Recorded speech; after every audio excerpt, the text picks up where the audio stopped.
What if Vader confronted Sidious as Anakin? Let's explore the depths of it in the video. Vader's hands shake as he stares at the medical report. Time of death, 0 hours. 3 hours after his surgery began. 3 hours after Palpatine told him she died. Padme was alive. When they sealed him in this suit, when they told him he killed her, she was alive. Palpatine lied. The meditation chamber explodes around him. Equipment shatters. The viewport cracks. 20 years of rage and grief erupt in a single moment. But beneath the fury, something else awakens. Something he thought died on Mustafar. Hope. If Padme's death wasn't his fault, if she died from a broken heart, not from his hands, then maybe Anakin Skywalker isn't completely gone. Maybe there's still good in him, just like she said. The mechanical breathing fills the darkness. Vader sits in the ruins of his chamber and makes a decision. He's going to kill Emperor Palpatine. He's going to die doing it. But first, he needs to understand how he got here. How the Chosen One became the Emperor's slave. The holoterminal flickers to life. Security footage, Palpatine's private archives, everything he's not supposed to see. And what he finds changes everything. 3 nights earlier, the doubt began. The life support systems hum in the meditation chamber. Pain courses through every nerve ending in Vader's broken body. The suit breathes for him. Mechanical lungs expanding and contracting with that rhythmic hiss he's come to despise. He sits alone in the darkness of the Imperial Palace on Coruscant, trying to meditate as his new master instructed. But the pain won't stop. It never stops. Every breath is agony, every heartbeat a reminder of what he's lost. And in that darkness, a memory breaks through. Padme's final words echo in his mind. There's still good in you. His mechanical hand clenches around the armrest. Something shifts inside him. For the first time since the surgery, since becoming this thing in a mask, Anakin Skywalker opens his eyes. Not Vader's eyes. Anakin's. The meditation chamber's holoterminal flickers to life 3 nights later. Vader has been planning this for 72 hours, each moment an agony of anticipation and dread. He shouldn't have access to these files. The Emperor's personal archives are sealed behind encryption that would take a team of slicers years to crack. But Palpatine taught him well. Taught him to bend technology to his will, to use the Force to manipulate circuits and override security protocols. The irony isn't lost on him. The Emperor gave him the tools for his own investigation. The blue glow illuminates his mask as security footage plays before him. There he is. Anakin Skywalker, younger, angrier, standing before the Jedi Council during the Clone Wars. The timestamp reads 2 years before Mustafar. But the angle is wrong. This wasn't recorded by the Temple systems. This was recorded by someone else. Someone watching. Someone waiting. The IHI feed shows him arguing with Master Windu. The Council denying him again, questioning his methods, doubting his loyalty. But in the corner of the frame, barely visible, is a second timestamp. This footage was being transmitted in real time to coordinates on Coruscant, to an apartment in 500 Republica, to Palpatine's residence. The Chancellor was watching, taking notes, learning his weaknesses. Vader's breathing quickens. The suit struggles to compensate. He cycles to another file. Tatooine, the Tusken village. He watches himself, sees the young Jedi he once was, slaughtering the raiders who killed his mother. Women, children, everyone. The footage is grainy, taken from a distance, but unmistakable. And there, in the metadata, another revelation. This recording was made by a remote probe droid, a droid that transmitted its feed to a Sith holonet relay. Palpatine knew. He knew within hours of it happening. And he did nothing, said nothing. Let Anakin carry that guilt alone. Let it fester and grow. Let it poison him from within. The screen shows a note attached to the file, written in Palpatine's elegant script. Excellent progress. The anger grows stronger. He's learning to embrace it. Soon, he'll be ready. Vader's hands shake. The servos in his arms whine in protest. He forces himself to continue. More files. The operations on Cato Nemoidia, where casualties were higher than necessary. Palpatine's private communications show him ordering Anakin's battle group into the most dangerous sectors, testing him, pushing him, breaking him down piece by piece. The mission to Mortis, where he touched the Force itself, where he saw visions of his future. The reports show Palpatine knew about Mortis, knew what happened there, had agents watching. The Zillo Beast incident. Palpatine ordered its death, ordered Anakin to be complicit in killing a sentient creature, all to see if he would follow orders that violated his conscience. Every mission, every battle, every moment of the Clone Wars that pushed Anakin closer to darkness. Palpatine orchestrated it, nudged it, guided it, like a master sculptor chipping away at stone, revealing the shape hidden within. Vader cycles through years of footage, sees himself visiting Palpatine's office, seeking advice, seeking a father figure he never had. And each time, Palpatine's words are carefully chosen, sowing doubt about the Jedi, praising Anakin's strength while questioning the Council's wisdom, building dependence, creating isolation. It was all planned, all of it. The Jedi Council meeting where they denied him the rank of Master. Vader finds transmissions sent hours before, from Palpatine to Master Windu and Master Ki-Adi-Mundi. Coded messages suggesting they test Anakin's loyalty, implying he might be compromised, planting seeds of doubt in minds already suspicious. Palpatine played both sides, made the Jedi distrust Anakin, made Anakin resent the Jedi, kept him isolated, kept him angry, kept him vulnerable.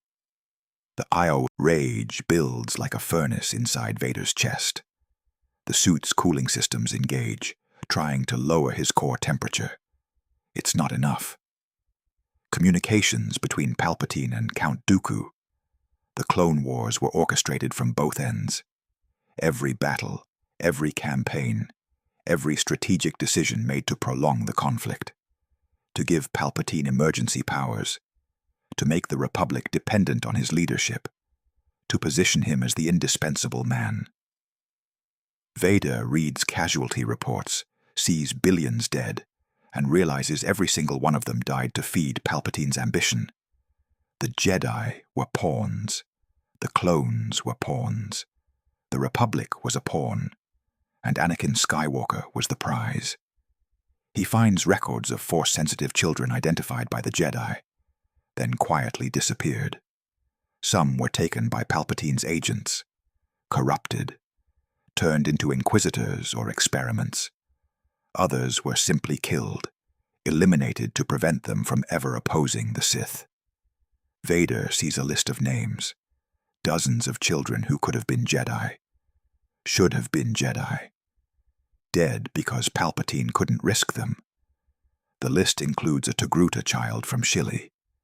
He recognizes the planet instantly, Ahsoka's homeworld. How many others like her were erased before they could even begin? The plots that turned Ahsoka away from the Jedi, the bombing of the temple hangar, the subsequent frame job.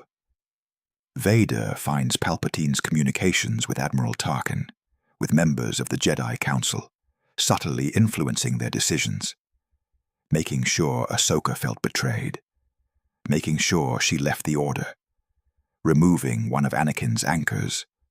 One more connection severed, one more person who might have kept him in the light, driven away. The manipulation is breathtaking in its scope. Years of planning, decades perhaps, all leading to one moment, one choice, one fall. Vader's processors calculate. He cross-references files, builds a timeline, sees the web Palpatine wove, sees himself caught at the center, struggling, and every struggle pulling the strands tighter. He was never going to escape, never had a chance.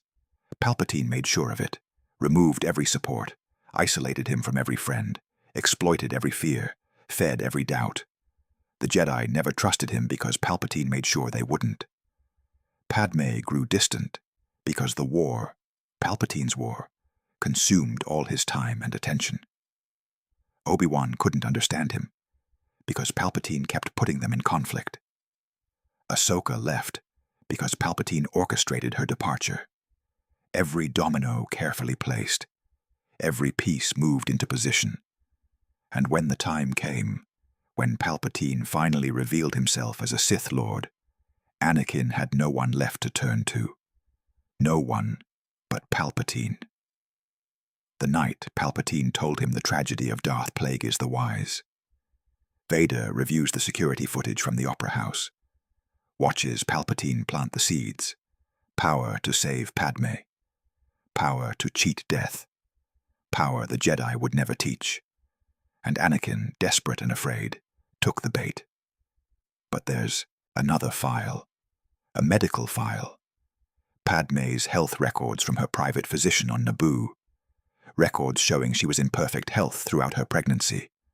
No complications, no risks, no danger. The visions Anakin had, the dreams of her dying, they weren't prophecy. They were manipulation.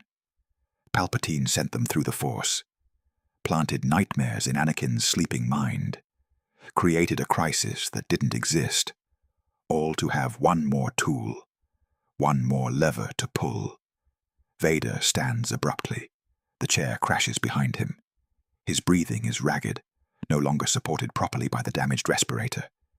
He stumbles to the viewport and stares out at Coruscant's endless cityscape. Billions of lights, trillions of beings, an entire galaxy that Palpatine plays with like toys. And he, Darth Vader, the chosen one, the most powerful Force user in a generation, is just another toy, just another pawn. The Emperor's favorite pawn, perhaps, his most deadly weapon, but still just a tool to be used and discarded when convenient. Then he finds it, the file that changes everything, medical records from Polis Massa. He's avoided these, afraid of what they'll show, afraid to confirm what he already knows. But he forces himself to look. Patient file. Padme Amidala. Admitted with severe tracheal trauma.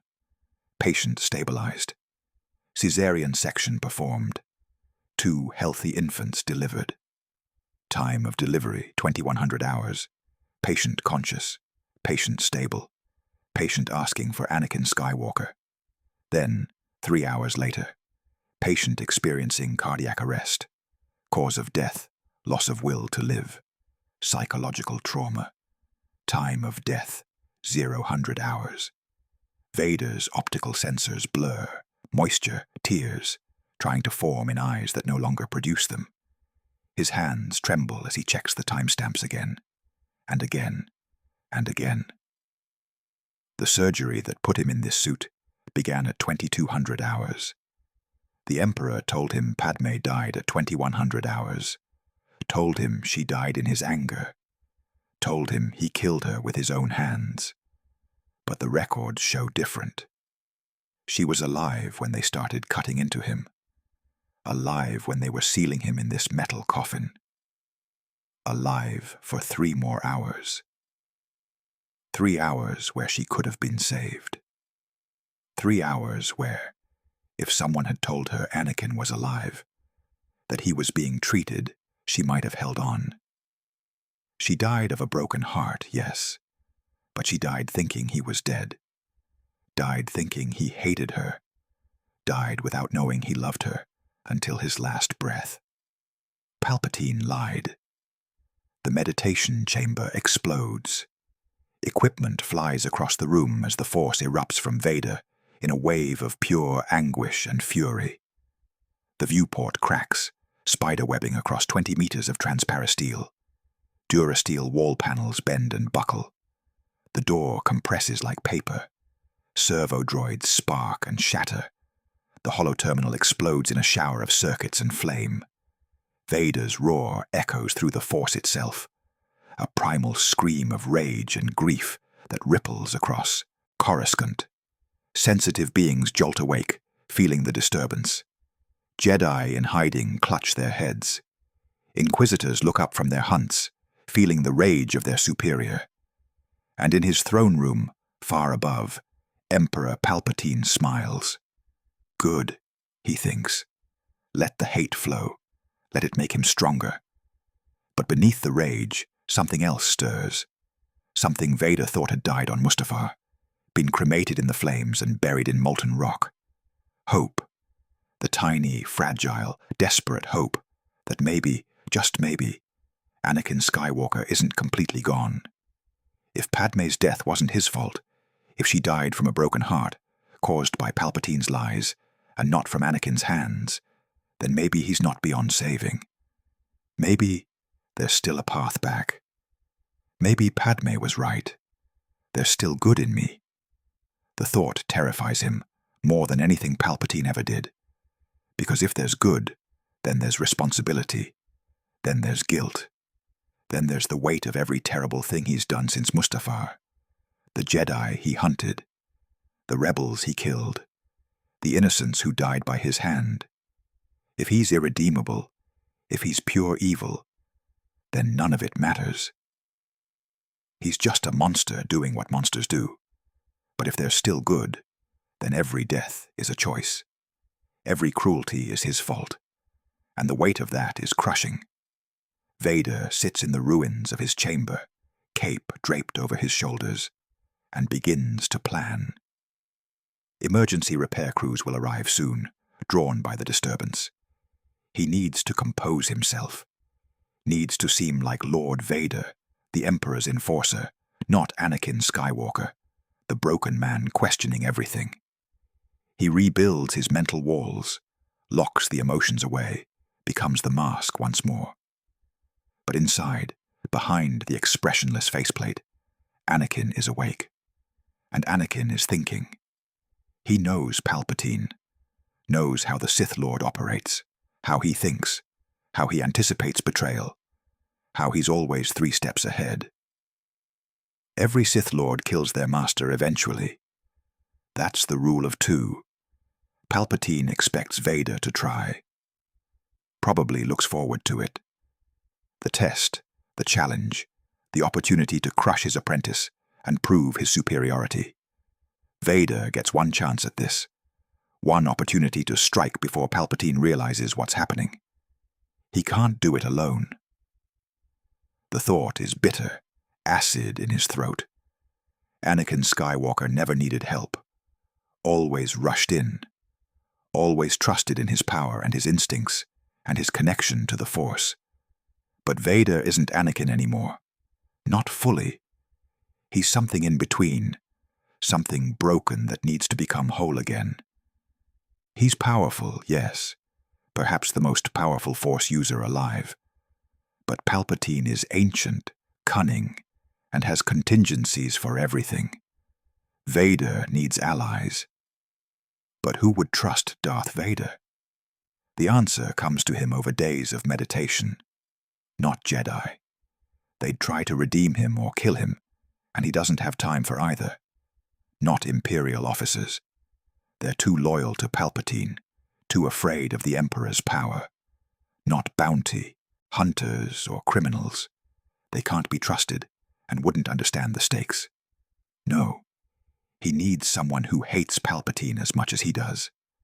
Someone with resources. Someone who knows what the Empire really is. Someone who loved Padme, the Rebel Alliance. The thought should be laughable. Darth Vader, the Emperor's fist, the Jedi killer, asking rebels for help. They'd shoot him on sight. Except they wouldn't, because he has information they need. Knows things about the Empire's inner workings that would be invaluable. And more importantly, he has leverage. He knows things about their leadership that would give him a chance. A small chance, but a chance nonetheless. He thinks of Bail Organa, senator, rebel, Padme's friend. A good man in a galaxy that's forgotten what that means. And unless Vader is very much mistaken, a man who has something very precious hidden away. Something Vader needs to protect at all costs. Planning the meeting takes a week. He uses his access to Imperial intelligence to track Organa's movements. Finds the times when he visits Coruscant, ostensibly for Senate business, but actually to coordinate with rebel cells. Discovers the safe house he uses in the lower levels. Learns the security protocols. Then he sends a message, encrypted, routed through a dozen relays, untraceable. Just 3 words. Come alone. Midnight. And coordinates to a service corridor beneath the Imperial Palace. It's the kind of message that screams trap. But Vader adds one more line. A line that will make Organa come despite the danger. We must speak about your daughter. He waits in the shadows, hood raised, letting the darkness swallow him. His presence is muted in the Force, hidden behind walls of control he's spent years perfecting. To any Force sensitive, he's just another shadow, another piece of the night. The corridor is cold, damp with condensation. Water drips somewhere in the distance. The smell of recycled air and engine lubricant hangs heavy. This deep in the palace substructure, there are no cameras, no patrols, just maintenance tunnels and forgotten spaces, perfect for a clandestine meeting or an ambush. Footsteps echo in the darkness, light, quick, trying to be stealthy, but betrayed by the hard duracrete. Bail Organa appears, hand on his blaster, eyes scanning the shadows. He's older than the last time Vader saw him, grayer, more lined. The war has been hard on everyone, especially those trying to fight it from the shadows. Bail stops at the coordinates, looks around, sees nothing. His hand tightens on the blaster grip. Show yourself. If this is some Imperial trick, some game you're playing, I'm not interested. I'm here for information about my daughter, nothing else. Vader steps forward.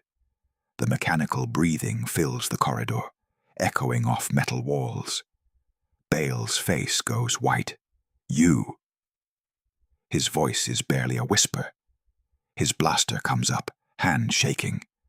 They said you were on Mustafar. They said you were inspecting the facilities there. What do you want with Leia? The name hangs in the air between them. Vader nods slowly. So you do know. I wasn't certain. The records are hidden well, but not well enough. Bail's jaw clenches. If you've come to take her, to hurt her, I'll die before I let you touch her. I know. That's admirable. But I'm not here to harm her. I'm here to protect her. From Palpatine, from the Empire, from everyone who would use her, including yourself if necessary. What are you talking about? Bail's blaster doesn't waver, but confusion crosses his face. Why would Darth Vader protect a senator's daughter? Because she's not just a senator's daughter. She's Padme's daughter. She's my daughter. The blaster drops slightly. Bail's face goes through a dozen expressions in as many seconds. Shock, denial, fear, anger. Then calculation. You're lying. Padme's children died. I was there at the medical center. I saw the records. You saw what Palpatine wanted you to see. But I've seen the real records. Twins, a boy and a girl, born healthy on Polis Massa, hidden from the Empire, hidden from me, until now. Bail's mind races. If Vader knows, the Emperor knows. If the Emperor knows, Leia is in danger. But why would Vader reveal this? Why wouldn't he just take her? Unless this is a trap. Unless he's trying to draw out other rebels. Or unless, impossible as it seems, he's telling the truth. Your blaster won't kill me, Senator, but you're welcome to try if it makes you feel safer. I'm not here to fight. I'm here to make you an offer. Vader takes another step forward, hands visible, non-threatening. I want to kill Emperor Palpatine. I want to end the Empire. I want my children to grow up free, and I need your help to do it. The silence stretches. Somewhere, water continues to drip. Ventilation systems hum. The city above them sleeps, unaware of the conversation happening in the darkness below. Finally, Bail speaks. You're insane. This is insane. Why would I possibly believe you? Why would I trust Darth Vader, the butcher of the Jedi Temple, the Emperor's attack dog? You shouldn't. You won't. But you're going to help me anyway because you know what Palpatine is. You know what he's planning. And you know that if someone doesn't stop him, everything you fought for will be ashes. Vader's voice, always modulated, emotionless, somehow conveys sincerity. I was Anakin Skywalker once. I fought beside your allies in the Clone Wars. I was Padmé's friend, her husband, the father of her children, and I destroyed everything I loved. But I've learned the truth. Palpatine has been lying from the beginning, manipulating me, turning me into his weapon. And I'm done being used. Prove it. Prove you're not just playing some game. Prove Palpatine wants you dead, or that you actually care about anything other than power. Vader reaches into his cloak. Bail's hand moves back to his blaster, but Vader just produces a data chip. Everything is here. Palpatine's manipulations during the Clone Wars. His communications with Dooku. The proof that he orchestrated both sides of the war. Medical records showing Padmé was alive for hours after Palpatine told me she died. Imperial plans for a weapon called the Death Star. Coordinates for secret black sites where prisoners are tortured. Lists of Force-sensitive children who were disappeared. Everything you need to know that the Emperor isn't just evil. He's a Sith Lord who's been playing the galaxy like a hologame for decades. Bail takes the chip with trembling fingers. If this is real, if even half of this is real, it would change everything. We could expose him, show the Senate what he truly is.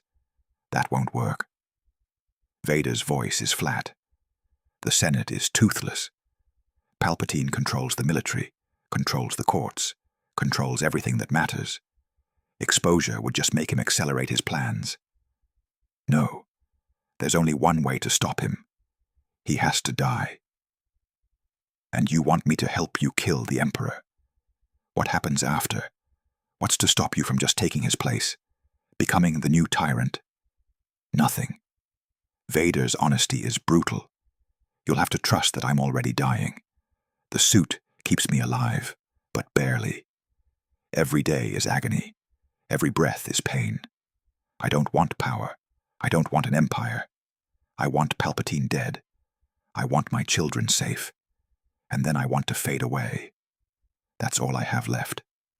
Bail studies him, trying to read body language through the armor, trying to sense deception in the modulated voice. He's spent decades reading people, knowing when they're lying, when they're desperate, when they're telling the truth. And beneath the mask and the machine, beneath the darkness and the evil, he hears something he never expected to hear from Darth Vader. Sincerity. What do you need? The question hangs in the air. Vader's fist clenches, releases. Access to the rebel network. Any surviving Jedi who might be willing to help. Someone to watch over my children if I don't survive this. And most importantly, I need you to believe that redemption is possible. Even for someone like me. Bail holsters his blaster. His hand shakes slightly as he does. I can't promise that last one. But I can promise that I'll help you try. Because you're right. Palpatine is the bigger threat. And if killing him costs us an alliance with the devil, then so be it. When do we start? The safe house is barely more than a converted warehouse on Coruscant's lower levels, 5 kilometers beneath the glittering surface. Here, the sun never reaches. Here, the only light comes from flickering advertisements and the glow of jury-rigged power conduits. Here, the dregs of the galaxy scratch out existences in the shadows of towers that pierce the clouds. It's also the perfect place to hide. Too many people, too much background noise, too much chaos for Imperial scans to pick up anything useful. The rebellion has dozens of places like this across Coruscant. And tonight, one of them is hosting a very unusual guest. Quinlan Voss leans against the wall, arms crossed, yellow markings stark against his dark skin. He's older now, harder, leaner. The Clone Wars aged him, watching his friends die, watching the Jedi Order fall, watching the galaxy slide into darkness. But he's still alive, still fighting, still a Jedi, even if there's no order left to belong to. And right now, he's utterly unconvinced this meeting is anything but a disaster waiting to happen. You're insane, Bale. Bringing Vader here. He could kill us all with a thought. He could call down an entire battalion of stormtroopers. This safe house would be compromised. Everyone here would be dead or in Imperial custody within the hour. Bale stands near the doorway, nervous but resolute. He could have killed me already. When we met, I was alone, unarmed except for a blaster that wouldn't have slowed him down. Instead, he gave me intelligence. Proof of Palpatine's crimes. Information we've been trying to get for years. Quinlan's hand rests on his lightsaber, hidden under his jacket. I've felt him in the Force. There's nothing but darkness there. Rage and pain and suffering. Whatever Anakin Skywalker was, he's gone. Buried under that mask. You're talking about rescuing a ghost. Then I'm speaking to his ghost. Vader emerges from the shadows at the room's far end. The Force ripples with his presence, heavy and suffocating, like a storm about to break. Quinlan's lightsaber is in his hand before he realizes he's drawn it, green blade humming in the dim space. The half-dozen rebel soldiers in the room bring up their weapons, blasters trained on the dark figure. But Vader doesn't move, just stands there, hands at his sides, breathing mechanical and steady. Shoot me if you must. The weapons would wound me, perhaps even kill me. But I'd take half of you with me before I fell. Is that what you want? Or would you rather hear what I have to say? I know what you've done. Quinlan's voice is cold. I felt it the night you attacked the temple. I was off-world, on Kashyyyk, when the betrayal happened. But I felt every Jedi death through the Force. Felt the younglings crying out as you cut them down. Felt the Padawans begging for mercy as you showed them none. You murdered children, Vader. Slaughtered the innocent. Helped Palpatine build an empire on the backs of slaves and corpses. There is no justifying it, no excusing it. Nothing you say will change what you are. You're right. Vader's voice is flat, but there's something underneath. Something that might be pain. I murdered younglings in the temple, children who trusted me, who looked up to me. I cut them down without hesitation. I hunted Jedi across the galaxy. Masters I once called friends, Padawans I trained alongside, knights who fought beside me in the war. I killed them all. Or I helped Palpatine's Inquisitors find them so they could do it. I've tortured rebels for information, destroyed entire villages suspected of harboring insurgents, executed prisoners who surrendered peacefully. I am a monster. There's no other word for it. And nothing I do will ever make up for what I've done. Then why are we having this conversation? Why shouldn't I cut you down right now and save the galaxy the trouble? Because Palpatine is the greater evil. Vader takes a step forward. Quinlan's blade doesn't waver, but he doesn't attack either. The Emperor isn't just building an empire. He's engineering something worse. A regime that will last 1,000 years. A darkness that will consume every light in the galaxy. I've seen the plans. Weapons that can destroy planets. Systematic elimination of every Force-sensitive child born. Slavery on a scale that makes the Zigerians look merciful. And when he's done, when he's crushed every spark of resistance, he'll turn his attention to something worse. To the dark side itself. To rituals and experiments that violate the Force on a fundamental level. And you want to stop him. Quinlan's voice drips with sarcasm. Forgive me if I'm skeptical. What's to stop you from killing Palpatine and taking his place? You're powerful enough, ruthless enough. You've already proven you'll do anything to get what you want. Because I'm already dying. The suit keeps me alive, but barely. Every day, my organic parts fail a little more. My lungs can't process oxygen efficiently. My heart struggles to pump blood. My liver and kidneys are scarred from toxins and stress. The cybernetics compensate, but they're also killing me slowly. I have maybe 5 years, maybe less. I don't want power. I don't want an empire. I want Palpatine dead. I want my children safe. And then I want to find whatever peace exists for someone like me. Children? Quinlan's eyes narrow. You have children. Vader's mask tilts down. The gesture is almost human. Padme's children. Twins, a boy and a girl. Hidden from Palpatine, hidden from me, until recently. If I fall, if Palpatine wins, they'll be hunted for the rest of their lives. Twisted into weapons like I was, or killed to prevent them from ever opposing him. But if we succeed, if we can end this, they can grow up free. Isn't that worth the risk? Isn't saving 2 innocent children worth working with a monster? The question hangs in the air. The rebel soldiers look at each other, uncertain. Bail watches Quinlan carefully, knowing the decision ultimately rests with him. The Jedi Master is the only one in the room who could fight Vader, if it comes to that. The only one whose opinion carries weight enough to matter. Quinlan's blade hums. His jaw works. He's remembering the temple, remembering friends who died.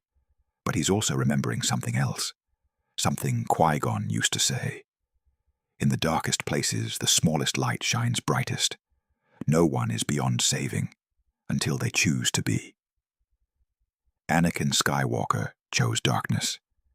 But maybe, just maybe, he's choosing differently now.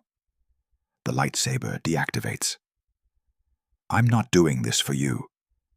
I'm doing this because you're right. Palpatine is the bigger threat. And those children deserve a chance. But after this is done, you and I are having a reckoning. We're going to discuss everything you've done, every life you've taken. And if I decide you need to answer for those crimes with your life, you're going to submit. Understood. Understood. Now, we have work to do. The time for regret comes later. Right now, we plan. They gather around a holotable, Bail activating it with the data chip Vader provided. The images that appear make everyone in the room go silent. Entire star systems marked for annihilation. Populations slated for enslavement. Children identified as Force-sensitive, tracked down and disappeared. And at the center of it all, a spherical battle station, the size of a small moon. The Death Star. Quinlan's face goes pale. That's impossible. A weapon like that would require resources beyond imagining. The Emperor has resources beyond imagining. Vader's voice is grim. He's been funneling the entire Imperial economy toward this project for years. Conquered worlds provide raw materials. Slave labor builds it. And when it's complete, Any planet that defies him will be destroyed as an example. No negotiation, no mercy, just annihilation. How long until it's operational? Bael's mind is already racing, calculating, planning. 3 years, maybe 4 if they encounter setbacks. But Palpatine won't wait that long to start tightening his grip. He's already positioning his pieces, eliminating obstacles, consolidating power. We need to strike soon, before he realizes we're a threat, before he can activate contingencies. Vader manipulates the hologram, bringing up a schematic of the Imperial Palace. Here, the throne room. It's where he feels safest, where he's most powerful. But it's also where he's alone. The royal guards are elite, but they're still just soldiers. We can handle them. And then what? Just walk in and challenge the Emperor to a duel. Quinlan's sarcasm is back. Surely it can't be that simple. It's not. Vader highlights several points on the schematic. Palpatine has defensive systems built into the palace. Dark side artifacts that amplify his power. Possibly even Sith spirits bound to the architecture. The place is a nexus of darkness. Fighting him there is fighting him at his strongest. But it's also the only place we can be certain to find him. He rarely leaves the palace anymore. Too paranoid, too focused on his plans. The planning takes hours. They discuss approaches, timing, contingencies. What happens if they're discovered before reaching the throne room?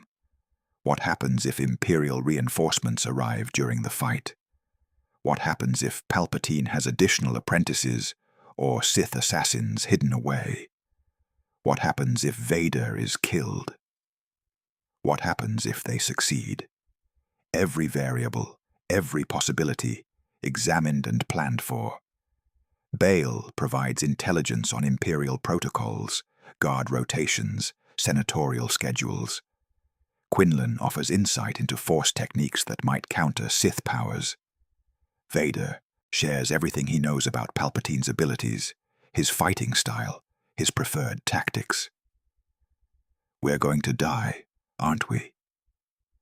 One of the rebel soldiers, a young woman from Alderaan, speaks up for the first time. She's been listening quietly, absorbing the magnitude of what they're planning. We're going to walk into the Emperor's stronghold and try to kill him. And even if we succeed, even if we somehow manage to take down the most powerful Sith Lord in history, we're not walking out alive. Probably not. Vader's honesty is brutal. The royal guards will fight to the death. Even if we defeat them, there are thousands of stormtroopers in the palace, hundreds of Imperial officers, the entire security apparatus of the Empire. Our chances of survival are minimal. Then why would anyone volunteer for this? Because some things are worth dying for. Bael's voice is firm. Because if we don't stop Palpatine now, millions more will die. Billions. Maybe trillions. Because those children Vader mentioned deserve a chance to grow up free.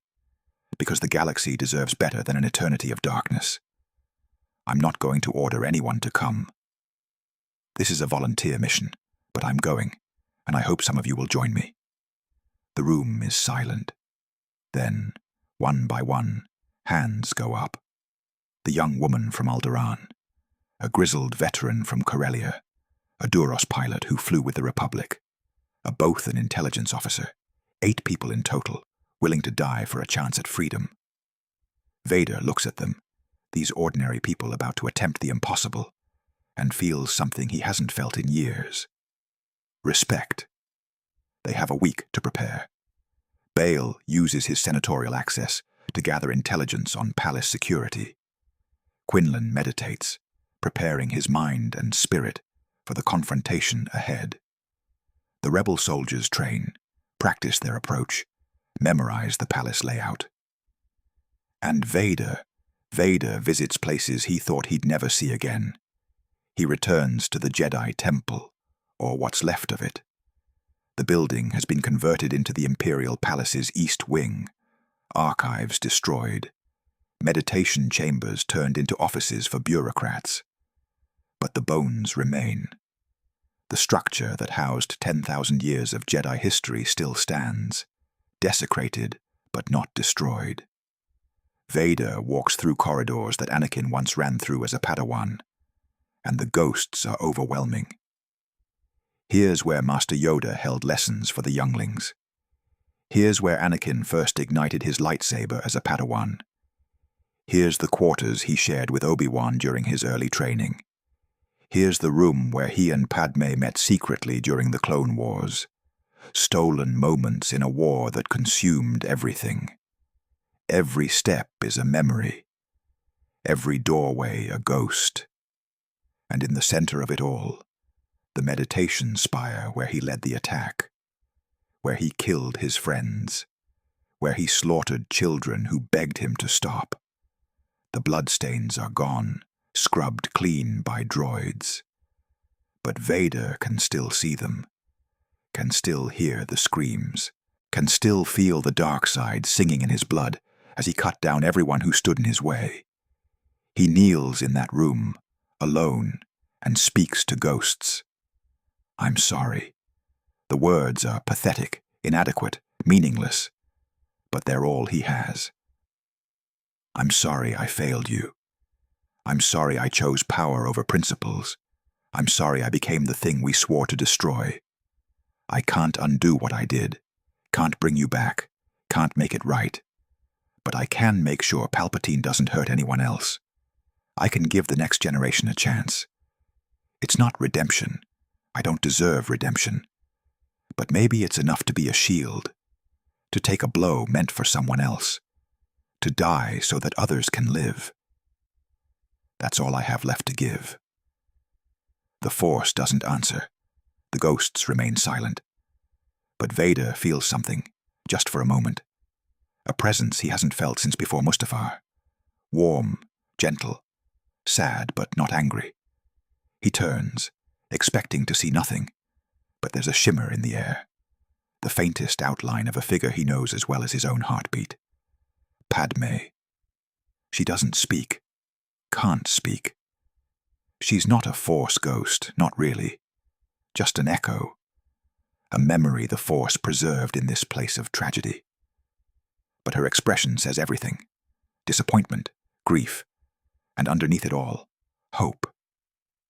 She believed in him once. Maybe some part of her still does. The vision fades. Vader is alone again.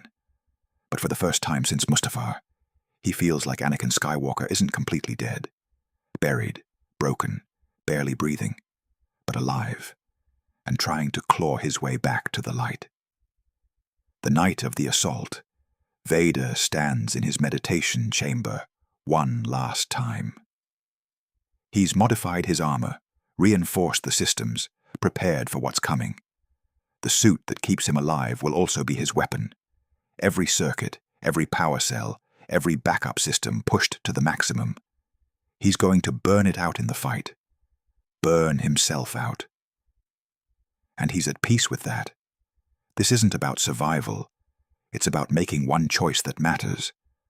One decision that isn't tainted by Palpatine's manipulation. One moment where he chooses for himself. The team assembles in the lower levels. 8 rebels, armed with whatever weapons they could scrounge. Blasters, thermal detonators, even a rotary cannon someone managed to steal from an AT-ST. They won't be enough. Against the Royal Guards, against Palpatine, they might as well be wielding harsh language. But they're here anyway, ready to die for something bigger than themselves. Quinlan arrives last, carrying his lightsaber, and wearing the faint smile of someone who's made peace with death. Ready? As I'll ever be. Let's go kill an emperor. Bale checks his weapon one last time.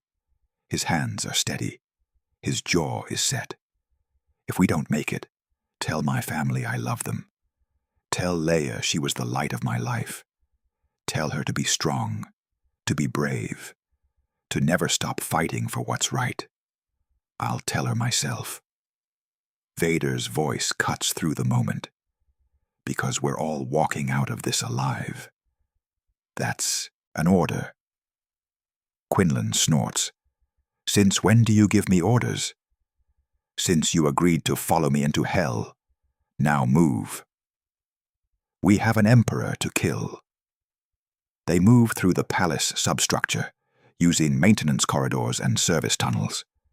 Vader's imperial codes get them past the first checkpoints.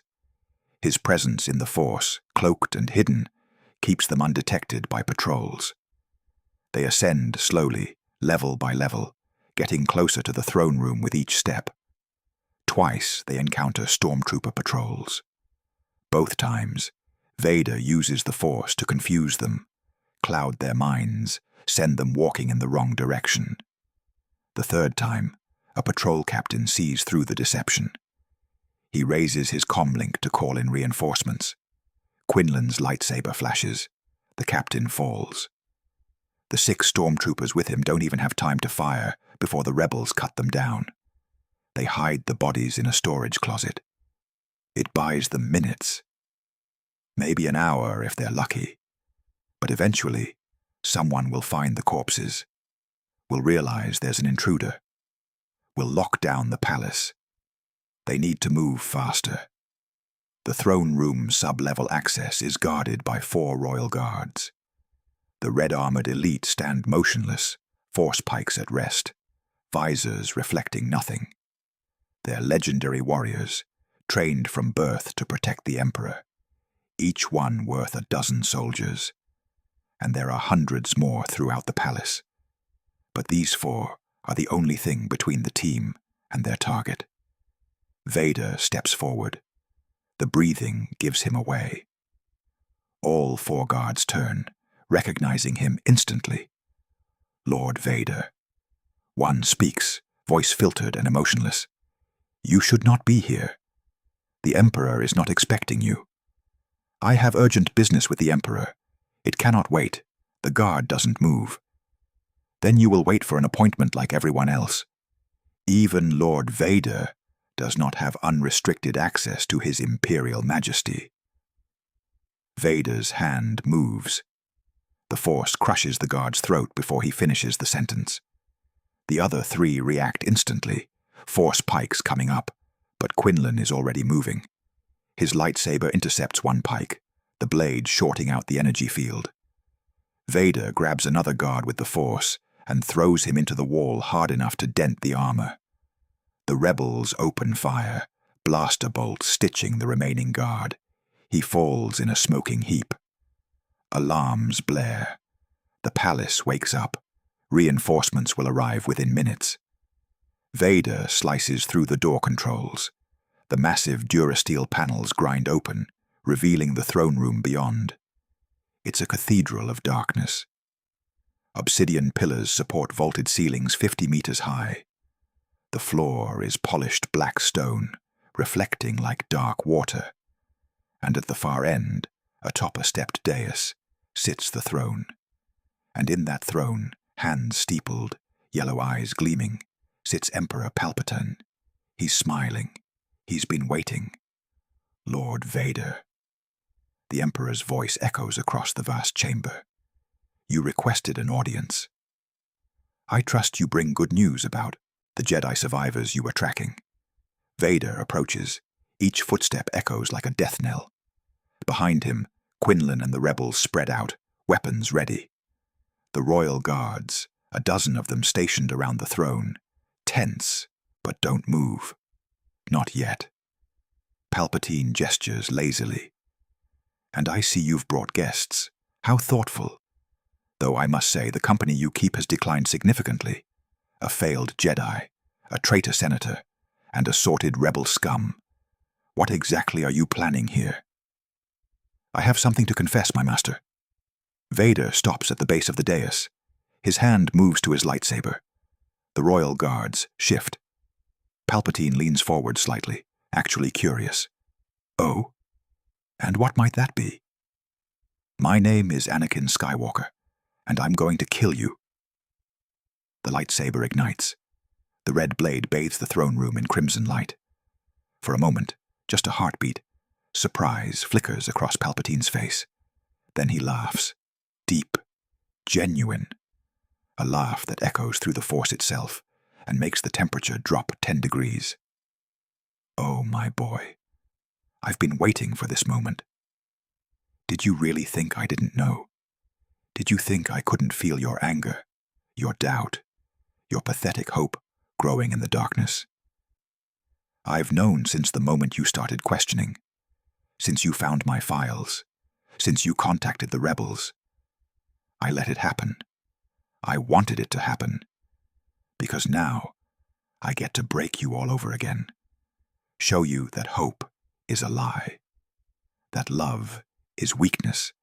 That power is the only thing that matters. Lightning explodes from his fingertips. The blue arcs slam into Vader's armor with the force of a turbo laser. Pain rips through every nerve ending. The suit's systems scream in protest. Circuit breakers overload. Servos lock. The respirator stutters.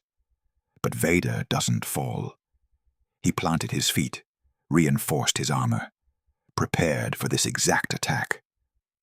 He's been living in agony for months, years. He knows pain intimately, knows how to channel it, how to use it. The lightning flows over him, into him, through him.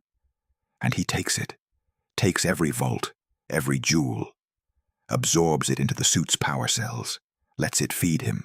Pain is fuel, suffering is strength. This is what Palpatine taught him, and now he's going to use those lessons against his master.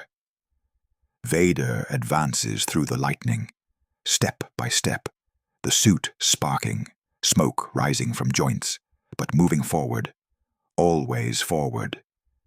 Palpatine's eyes widen. Impossible. The lightning intensifies. The throne room lights flicker and die. Emergency lighting kicks in, casting everything in dim red. More lightning, more power. The very air ionizes. Ozone smell, burning insulation. The stones beneath Vader's feet crack from the heat. But still he advances. One step, another. His breathing labored but steady. His lightsaber raised. Palpatine stops laughing. The royal guards rush forward. 12 red-armored warriors, the finest fighters in the Empire, bearing weapons designed to kill Jedi. Force pikes hum with energy. Blades that can block lightsabers. Training that took decades to perfect. They move as one, a wall of red death converging on Vader from all sides. He doesn't even slow down. His free hand sweeps out. The Force erupts.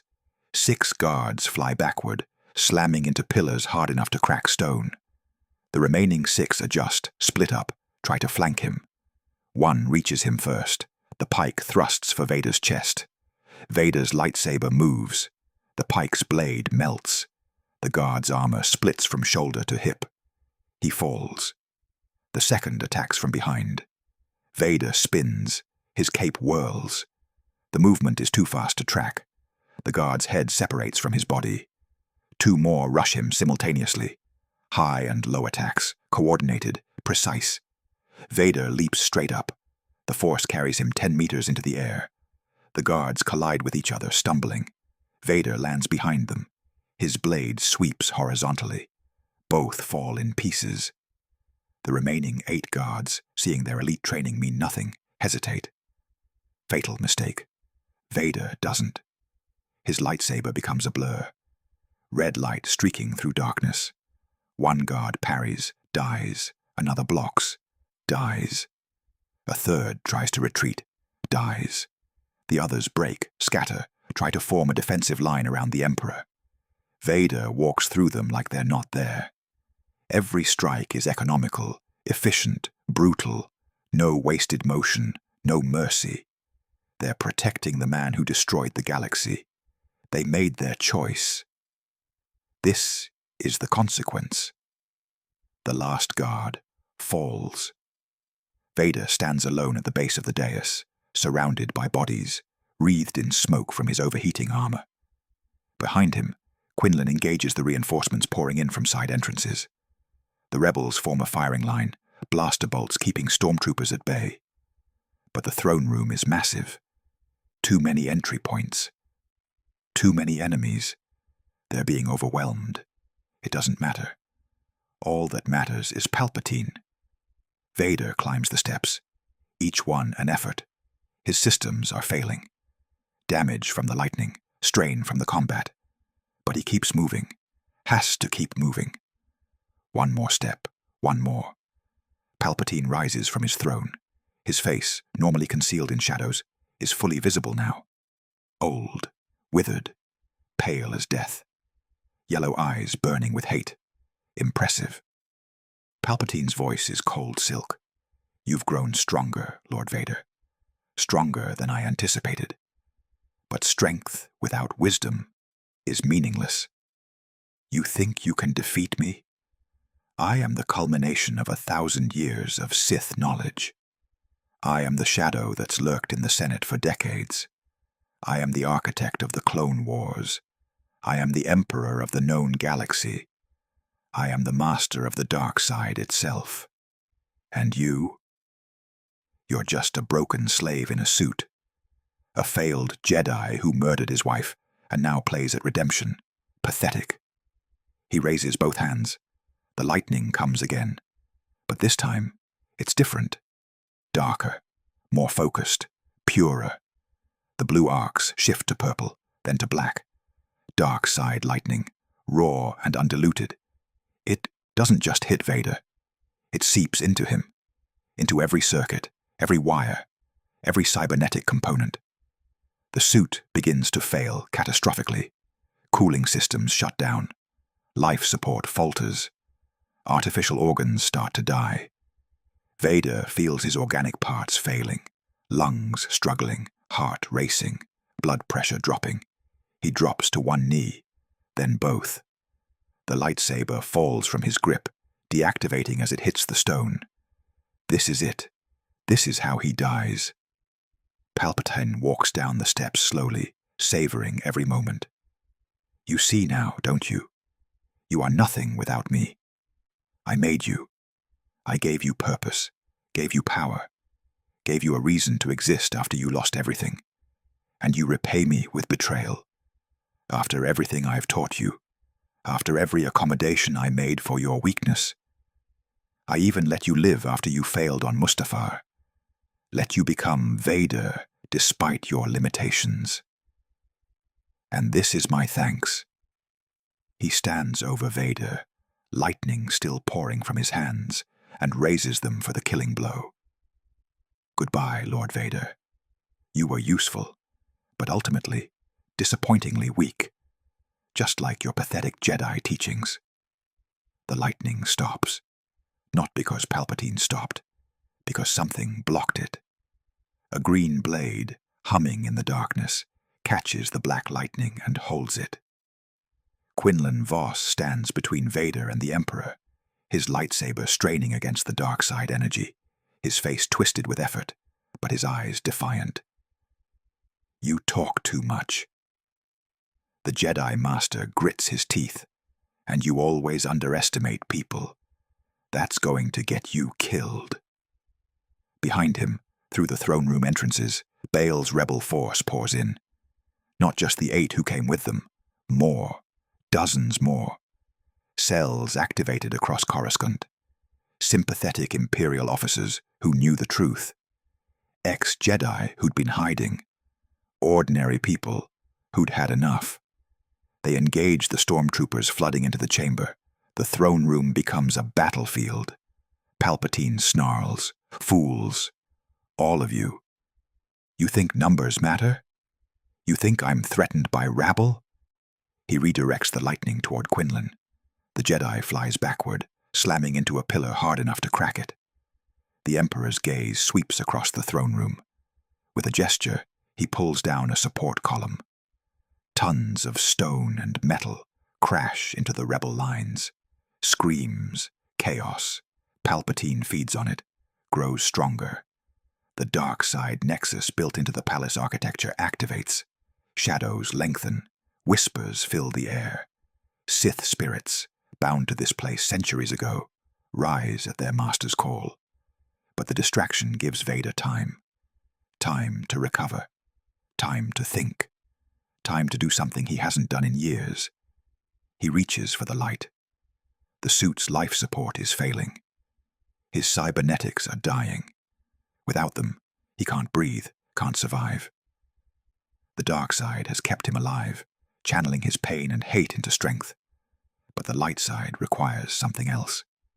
Acceptance, peace, letting go. Everything the dark side isn't. Vader thinks of Qui-Gon Jinn, the first person who saw him as more than a slave. The Jedi who believed in him when everyone else saw only his age and fear. He remembers the lessons. Feel the Force flowing through you. Be at peace. Trust yourself. Trust the Force. He remembers Obi-Wan, his master, his brother, the man who trained him, who believed in him even when the Council didn't, who loved him despite everything. He remembers the lectures, the sparring sessions, the quiet moments between missions, patience, control, serenity, the Jedi way. He remembers Ahsoka, his Padawan, his little sister, the one person in the Order who saw past his barriers, who challenged him, who made him better. He remembers her smile, her determination, her absolute certainty that people could change, that good existed even in dark places. He remembers Padme, her voice, her laugh, her touch, the way she looked at him like he was the most important person in the galaxy. Her last words. There's still good in you. The light side flows through him. It burns. It's agony beyond description. The light and the cybernetics are incompatible. Palpatine designed the suit specifically to keep Vader trapped in darkness. The technology rejects the light side energy. Circuits melt. Servos seize. Life support dies completely. Vader can feel himself dying.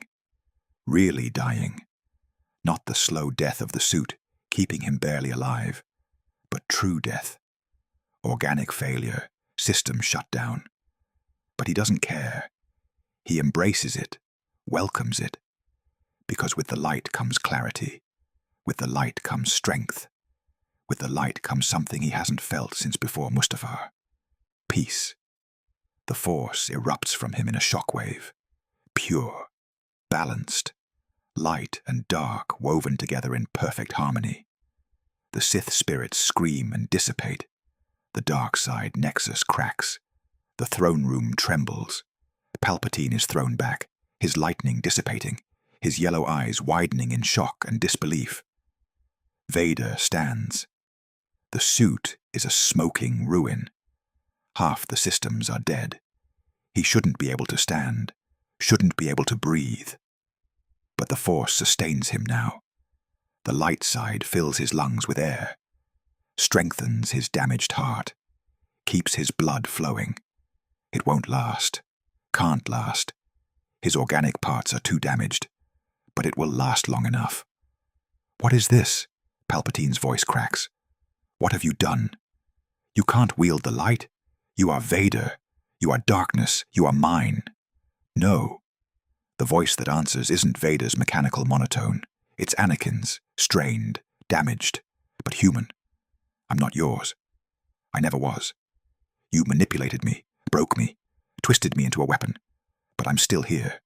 Underneath the mask, underneath the hate, still Anakin Skywalker, still a Jedi, and still the chosen one. Anakin raises his hand. His lightsaber flies to his grip, ignites. But the blade isn't red anymore. It's shifted, flickering between red and blue, unstable, powerful. He advances on Palpatine. The Emperor backs up the steps toward his throne. For the first time in decades, fear crosses his face. This isn't how this was supposed to go. Vader was his greatest weapon, his triumph. The chosen one corrupted and enslaved. Proof that the Sith could overcome any prophecy. But now, standing before him, is something he didn't account for. Something new. Not Vader, Not fully Anakin, something in between. A being who's touched both light and dark and somehow survived. Palpatine attacks. His lightsaber, hidden in his robes, ignites with a snap hiss. The red blade meets the unstable purple-blue-red of Anakin's weapon. The impact sends a shockwave through the throne room. Stone cracks, windows shatter. The duel begins. Palpatine is a master of Makashi, the dueling form, precise, economical, designed for lightsaber combat. Every movement calculated, every strike perfectly placed. His blade weaves patterns in the air, seeking openings, probing defenses. But Anakin isn't using a form, isn't following rules or traditions. He's using everything. Xian's aggressive power, Ataru's acrobatics, Juyo's unpredictability, Makashi's precision, and underneath it all, the Force, light and dark, balance. He's not just fighting with his body, he's fighting with his entire being. Their blades meet in a fury of light. Sparks fly. The throne room illuminates with each clash. Palpatine spins, his cape billowing, and thrust for Anakin's chest. Anakin twists. The blade passes millimeters from his ribs. His counterattack forces Palpatine back. The Emperor leaps, augmenting his jump with the Force. Lands behind Anakin, strikes downward. Anakin's blade is already there, catching the blow. He shoves back. Palpatine stumbles. They circle each other. Two masters of the Force, teacher and student, Sith and something else. You're killing yourself. Palpatine's voice is strained. The light is burning you alive. I can feel your organs failing, your heart stopping. You have minutes left, maybe less. Surrender now, and I'll save you. Return to me. Return to the dark. We can rule together, father and son, just as I promised. Never. Anakin's voice is weakening. Each word is effort. I'd rather die free than live as your slave. I'd rather burn in the light than freeze in your darkness. And I'd rather my children grow up without a father than grow up under your shadow. He attacks. No technique, no finesse, just raw power and determination. He drives Palpatine back, step by step. The Emperor parries desperately. They fight up the dais. Across the platform, around the throne. Palpatine tries to create distance, to use his superior technique, but Anakin won't let him. Keeps pressing, keeps advancing. His blade is everywhere. High, low, spinning strikes, straight thrusts, unpredictable, relentless. Palpatine blocks a strike aimed at his neck. Anakin's foot comes up, catches him in the chest. The Emperor sprawls backward, rolls, comes up hurling lightning. Anakin's blade absorbs it. He advances through the storm of dark side energy. Palpatine unleashes everything. Force lightning, telekinesis hurling debris, Sith spirits summoned to attack, dark side fog obscuring vision. None of it matters. Anakin walks through it all. His presence in the Force is a beacon, a sun burning away shadows, their blades lock. Palpatine's face is centimeters from Anakin's mask. The Emperor's yellow eyes burn with hate and desperation. You cannot win. Even if you kill me, my plans will continue. My apprentices, my contingencies. I have clones hidden away. Consciousness transfer rituals, the Sith eternal cult on Exegol. You cannot stop what I've set in motion. The Empire will endure, the darkness will reign, and everything you fought for will be ashes. Anakin's mask tilts, then I'll burn them too, starting with you. He shoves. Palpatine's blade falters. Anakin's weapon comes around in a brutal arc. Palpatine barely deflects it, but the second strike catches him. The blade slices across his side. The Emperor screams, falls, tries to scramble away. Anakin follows. Each step is agony. He can feel his body shutting down, heart failing, lungs collapsing, blood pressure dropping. But he's so close to ending this. Palpatine raises his hands. Lightning pours out, the most powerful burst yet, concentrated, deadly. Anakin catches it on his blade. The energy crackles and sparks, flows down the blade, into his hands, through his arms, into his core. The suit explodes, outer casing shattering, cybernetics melting, flesh burning. Anakin screams, but he doesn't stop, doesn't fall. The Force holds him together. Light side energy stitching damaged organs. Dark side rage pushing him forward. He's dying. Knows he's dying. But death can wait. Just a few more seconds. A few more steps. The lightning intensifies.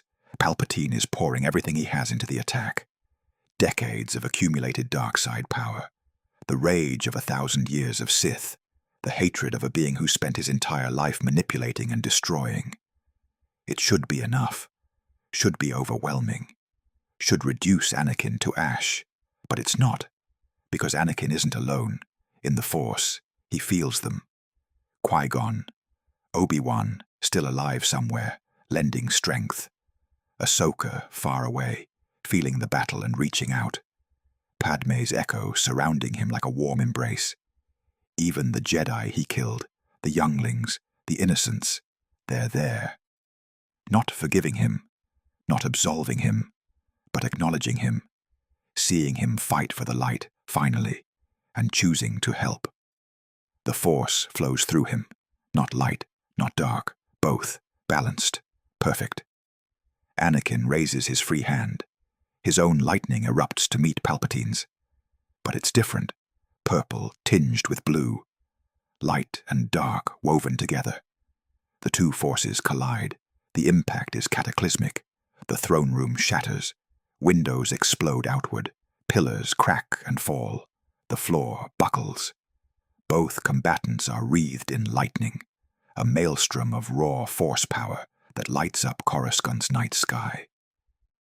In the Haiti, city below, billions look up and see a storm raging inside the Imperial Palace.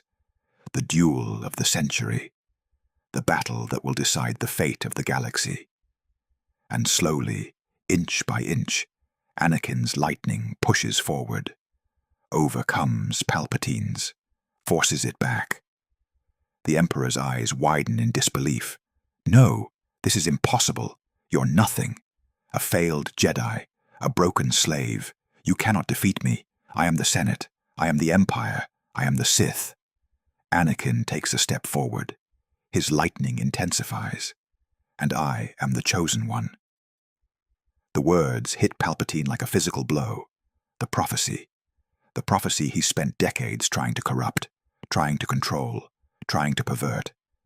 But prophecies can't be controlled. They can only be fulfilled. And in this moment, as the chosen one stands between two worlds, wielding both light and dark, bringing balance not through destruction, but through sacrifice, the prophecy completes itself. Anakin's lightning overwhelms Palpatine's completely, strikes him in the chest. The Emperor convulses, his body spasms. Dark side energy erupts from him in a final death throe.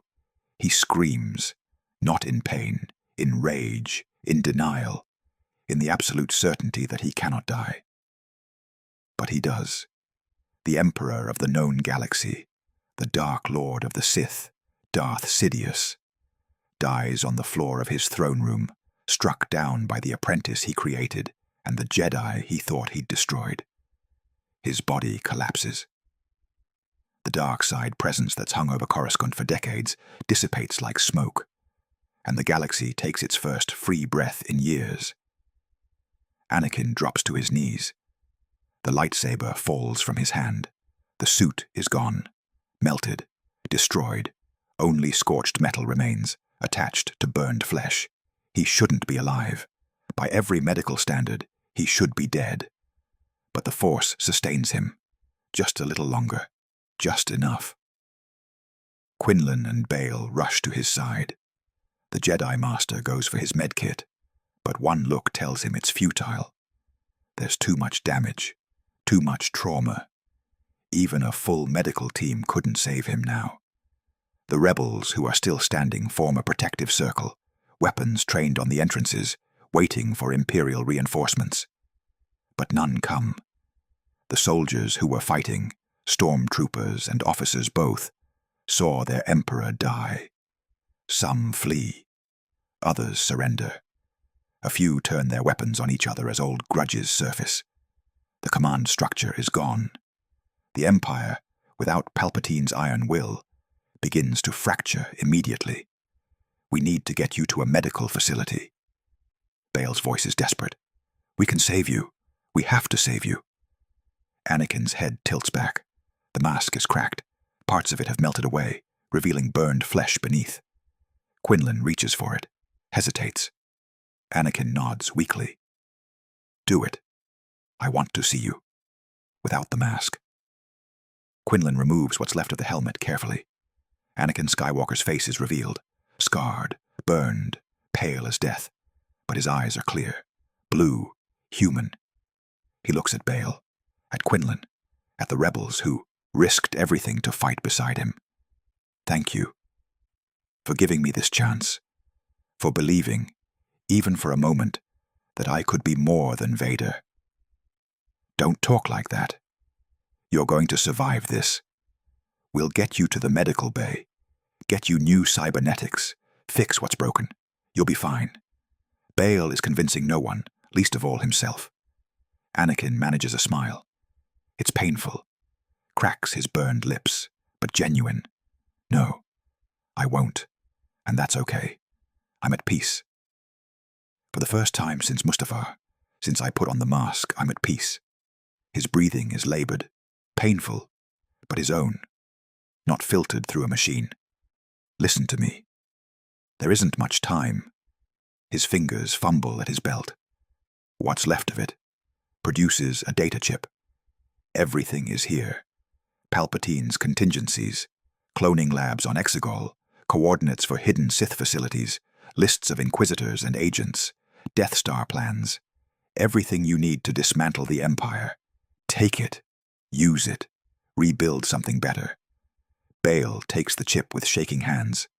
What do you want us to tell people? How do you want to be remembered? Anakin's laugh is bitter, wet, blood on his lips. Tell them the truth, that I was a Jedi who fell to darkness, that I became a monster, that I killed people who trusted me, children who looked up to me, friends who loved me. And in the end, I tried to make it right, tried to be better, failed at even that, but stopped the Emperor. That's all. That's all I deserve to be remembered for. One good choice at the end of a lifetime of bad ones. His eyes close, open with effort. My children. Tell me they're safe. Bail nods, tears streaming. They're safe, both of them. Luke is with Obi-Wan on Tatooine. Leia is with my family on Alderaan. They're hidden, protected, and they'll grow up free. I promise you that. Thank you. Anakin's voice is fading, becoming a whisper. Tell them. Tell Luke and Leia that I'm sorry. Sorry for not being there. Sorry for the pain I caused their mother. Sorry for failing them before I ever met them. Tell them there's good in everyone, even people like me, even monsters. And tell them to be better. Learn from my mistakes. Never let fear control them. Never let anger rule them. Choose love over power. Choose light over darkness, always. His hand reaches up toward his face, touches his own skin. So strange. Not feeling the mask, not hearing the suit, just being human again. For a few moments. That's enough. More than I deserve. What about Obi-Wan? Quinlan's voice is rough with emotion. Do you want us to tell him anything? Anakin's smile is sad.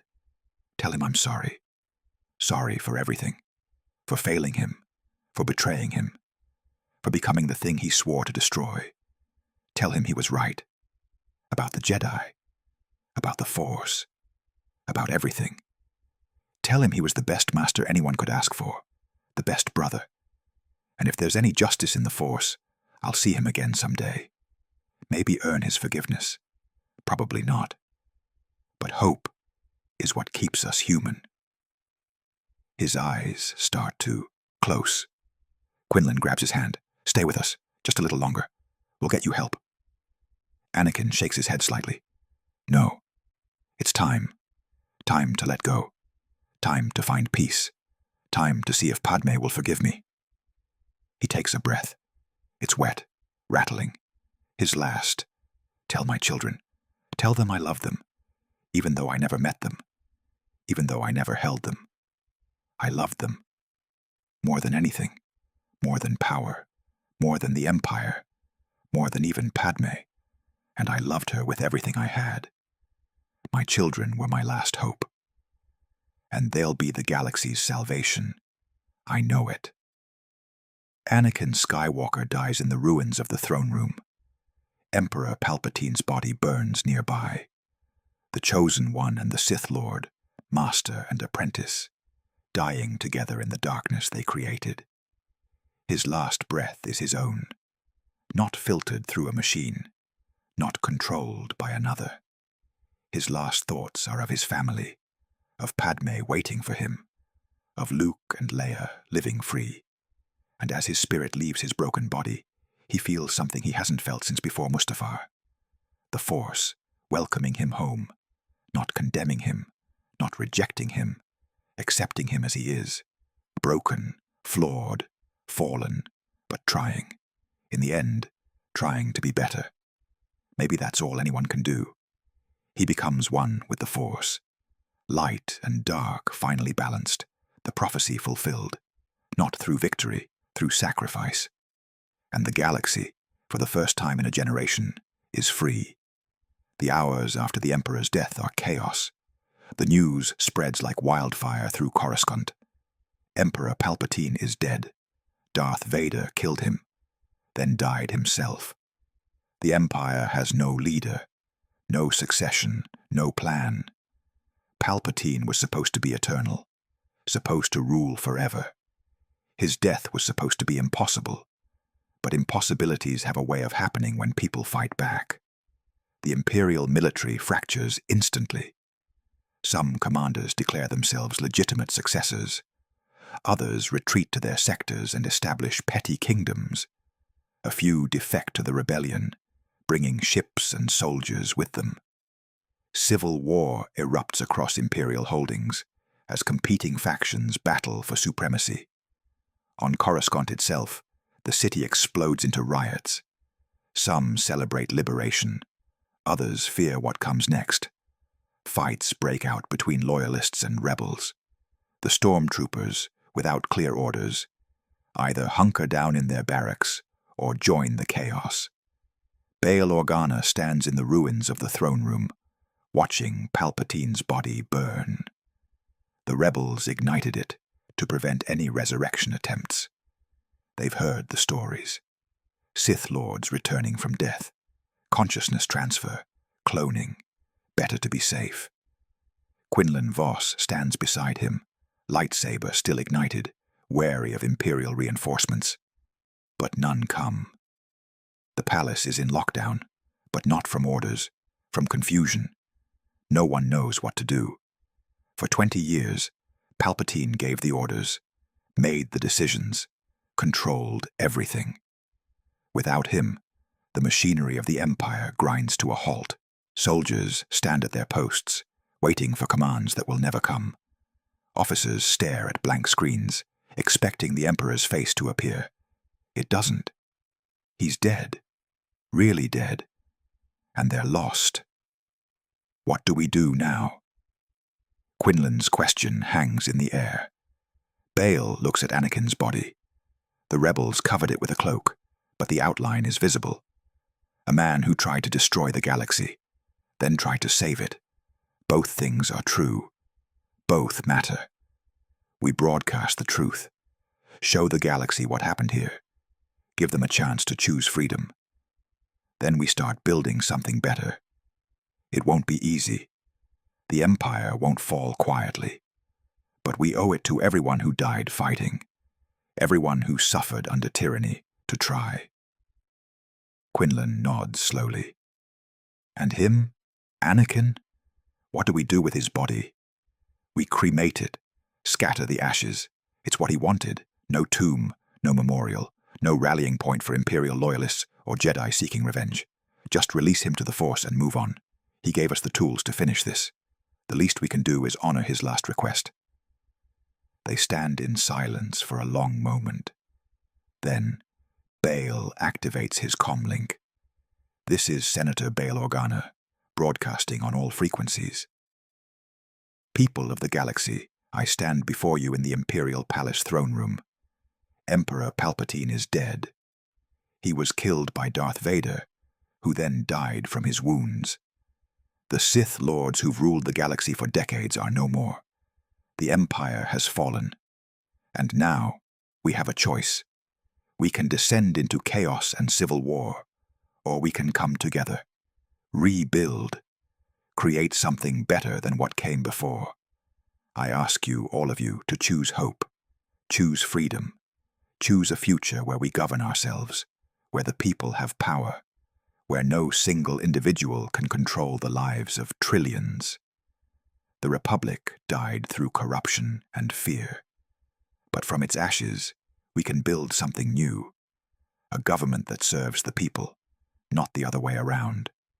This is our chance, our one chance. Let's not waste it. The broadcast reaches every corner of Coruscant, then spreads across the holonet to every connected world. Images of Palpatine's burning body, of the throne room in ruins, of Vader's broken form, proof that the impossible happened, that tyranny can be defeated, that even the most powerful Sith Lord in history can fall. The reaction is mixed. Some worlds celebrate immediately, others wait, uncertain. Many assume it's a trick, a test, wait for stormtroopers to come punishing those who believed. But days pass, then a week, and the stormtroopers don't come. The Empire's machinery continues to fail, and slowly, carefully, people start to believe, start to hope. Mon Mothma arrives on Coruscant 3 days later. She brings the Alliance command structure, such as it is. A handful of leaders, a few ships, not much in the way of formal government, but legitimacy. Years of fighting the Empire gave the rebellion moral authority. People trust them, or at least trust them more than the Imperial remnants scrambling for power. She meets with Bail in what used to be the Senate building. Most of the Senate fled when Palpatine died, afraid of reprisals, but a few remained. Senators who quietly opposed the Empire, who waited for this moment. Together, they form a provisional government, not the old Republic. Something new, the new Republic, democratic, limited executive power, strong checks and balances, no chancellor who can accumulate emergency powers, no standing army large enough to conquer, no centralized control that could be corrupted. They learn from the past, build safeguards, try to do better. But good intentions don't change reality. The Empire is collapsing, but it's not dead. Grand Moff Tarkin, stationed at a secret research facility in the Outer Rim, declares himself Emperor Tarkin I. He has a partial Death Star prototype, incomplete but functional enough to destroy small moons. And he has an army. Loyalist forces rally to him, believing in the Empire's strength, afraid of the chaos that might replace it, or just seeking power in the vacuum. Tarkin wastes no time. He targets a prison world that revolted after Palpatine's death. Despair. A barren rock where the Empire kept political prisoners. When the news came, the inmates rioted, killed the guards, declared themselves free. Tarkin makes them an example. The Death Star's superlaser, even at partial power, is devastating. The beam lances down from orbit. The planet's crust cracks. The core destabilizes. Within seconds, despair is an expanding cloud of rubble. Millions dead instantly. The galaxy reels in horror. But horror turns to fury. Tarkin meant to cow the galaxy into submission. Instead, he unified it against him. Worlds that were neutral, that didn't want to choose sides, look at despair's destruction and realize neutrality is impossible. Either they stand with the New Republic and fight the Empire's remnants, or they accept that genocidal maniacs with planet-killing weapons will rule them. One by one, systems join the rebellion, not out of idealism, out of survival. Within a month of Palpatine's death, the Rebel Alliance has become a legitimate government controlling a third of the galaxy. It's not enough, but it's a start. Dealing with Tarkin requires the data chip Anakin provided. Using Vader's intelligence, the New Republic locates the Death Star construction facility. It's hidden in the Outer Rim, in a sector so remote it doesn't even have a proper name. Just coordinates. The facility is massive. Dozens of Star Destroyers, hundreds of support ships, tens of thousands of workers, and at the center, the Death Star. Incomplete, but operational enough to be a threat. A single shot from its super laser could devastate a planet, and Tarkin has dozens of shots. The New Republic can't let him keep it. Even if they can't destroy the station, they have to try. The alternative is accepting that the Empire's remnants have an unbeatable weapon. Admiral Akbar, a Mon Calamari who fought in the Clone Wars and spent years building the Rebel fleet, is given command. He's brilliant, cautious, creative, but also realistic. He looks at the forces available and shakes his head. This is a suicide mission. We're outnumbered 10-1. Their ships are better armed, better shielded, and they have the Death Star. If we engage, we'll lose.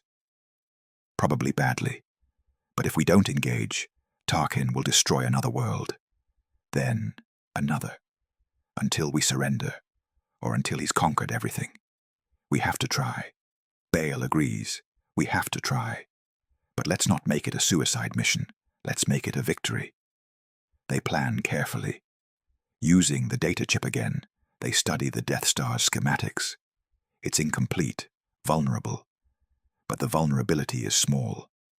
A thermal exhaust port, 2 meters wide, leading directly to the main reactor. Hit it with a proton torpedo, the chain reaction will destroy the entire station.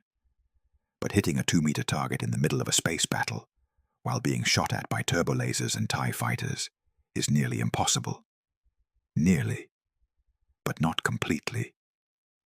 Jan Dodonna, a rebel tactician, pores over the plans for days.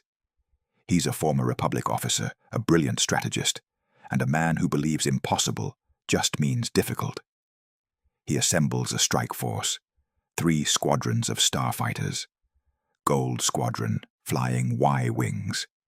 Red Squadron flying X-wings.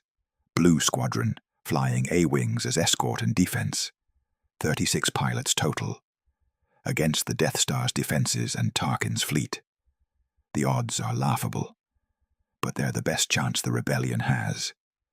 Dodonna briefs the pilots personally. The attack is simple in concept.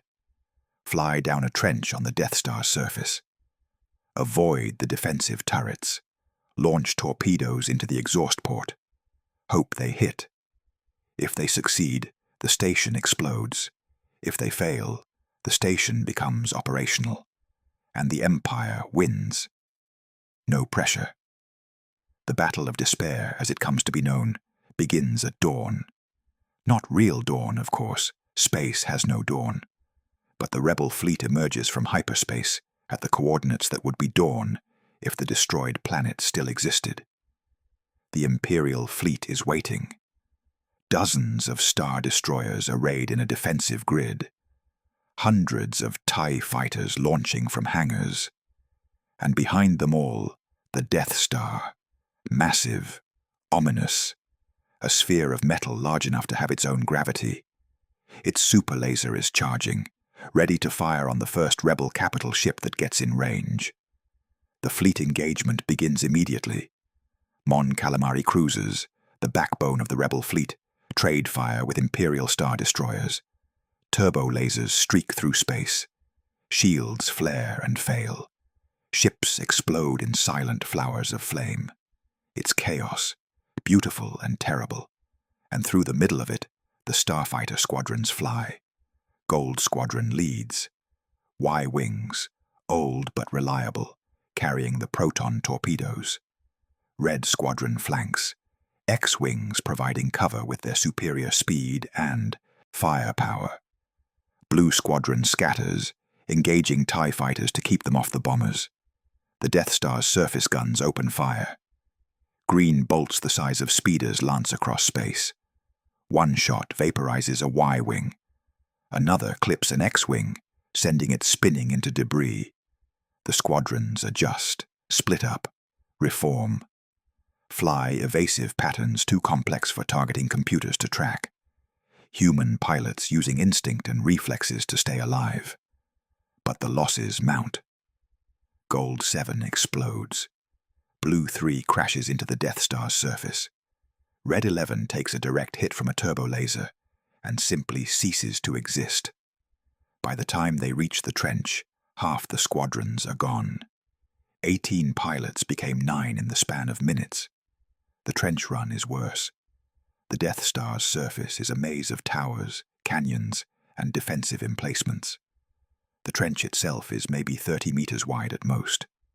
Flying straight down it at maximum speed, while avoiding fire, is like threading a needle while being shot at. Gold Leader makes the first attempt. He weaves through the trench, targeting computer locking onto the exhaust port, and fires. The torpedoes streak ahead, miss by meters, slam into the trench wall instead of the port. Gold Leader swears and pulls up, trying to circle for another pass. A TIE fighter gets him. His ship explodes against the trench wall. Gold 2 tries next. She's a Duros pilot named Kessin, flown with the Republic during the Clone Wars, survived Order 66 by being off-world. She's good. Maybe the best pilot in the squadron. Her approach is perfect, smooth, controlled. She fires at the ideal moment. The torpedoes fly true, hit the port dead center. Nothing happens. The torpedoes weren't strong enough. They damaged the port, but didn't penetrate. The reactor is fine. The Death Star is fine. Kessin pulls up, but she's too slow. A turbo laser catches her port engine.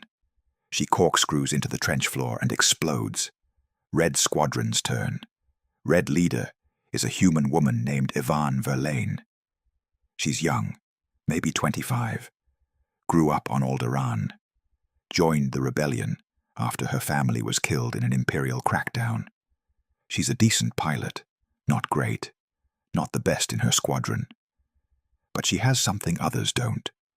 She's force-sensitive, not trained, doesn't even know what it is, just has good instincts, knows when to turn, when to fire, when to trust her gut over her instruments. Dodonna chose her for the run because of those instincts, because sometimes the Force is more reliable than skill. Yvonne enters the trench. TIE fighters swarm her. Red 2 and Red 3 provide cover, engaging the TIEs, sacrificing themselves to give her a clear shot. Their ships explode in her peripheral vision, but she doesn't slow. Can't slow. Has to trust they bought her enough time.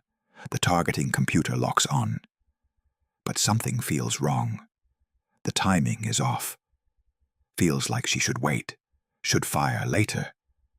Every instinct screams at her to ignore the computer. Trust herself.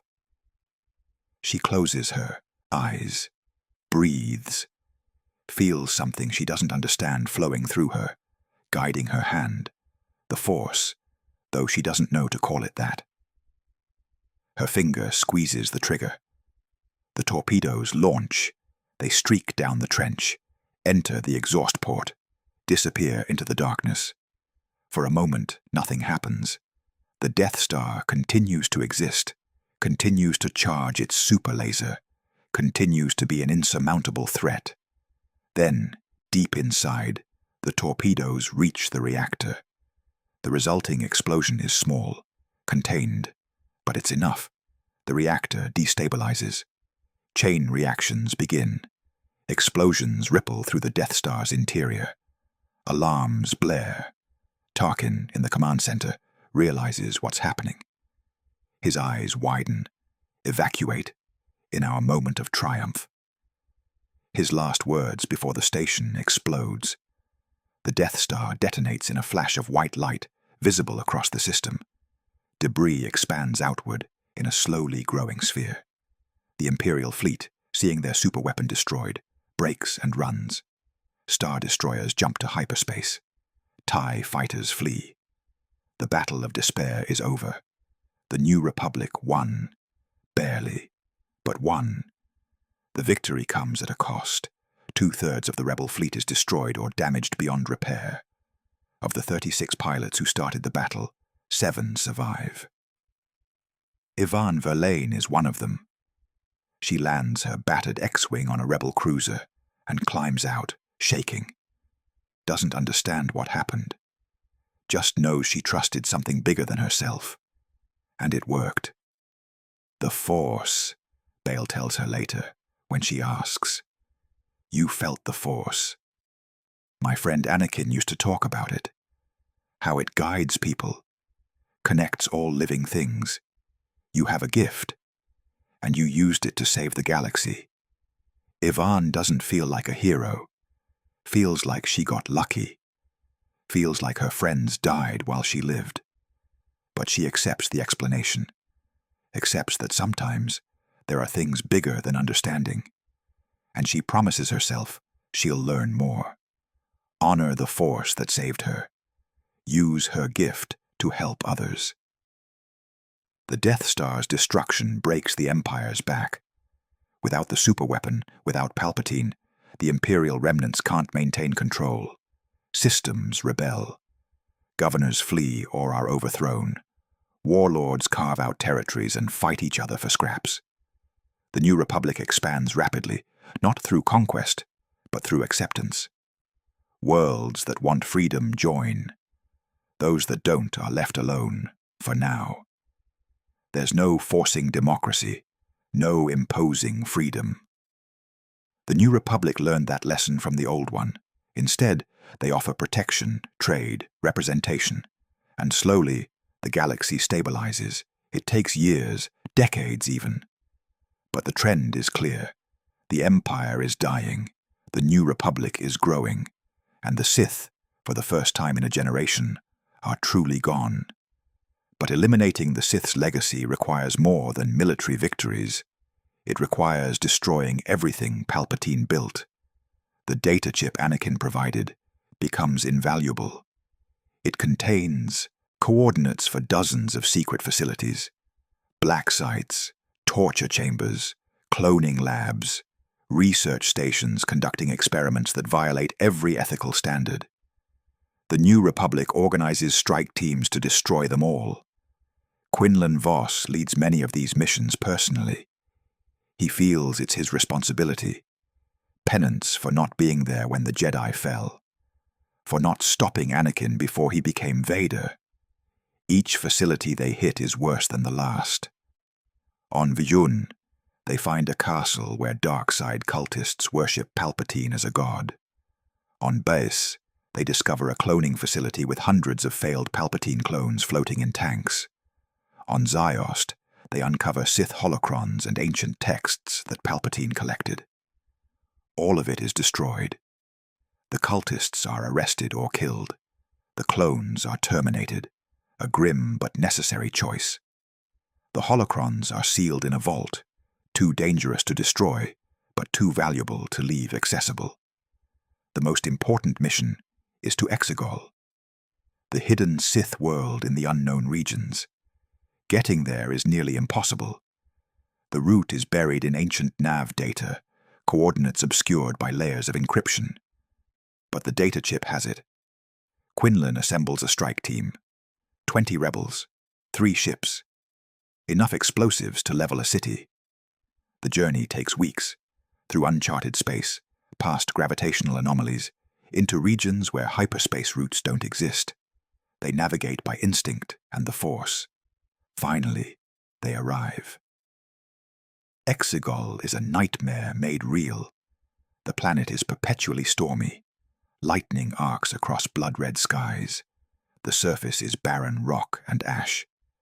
And in the center of the largest continent, a massive structure. Part temple, part laboratory, part tomb. The Sith Citadel. The strike team infiltrates carefully. The facility is guarded by Sith cultists, the Sith Eternal.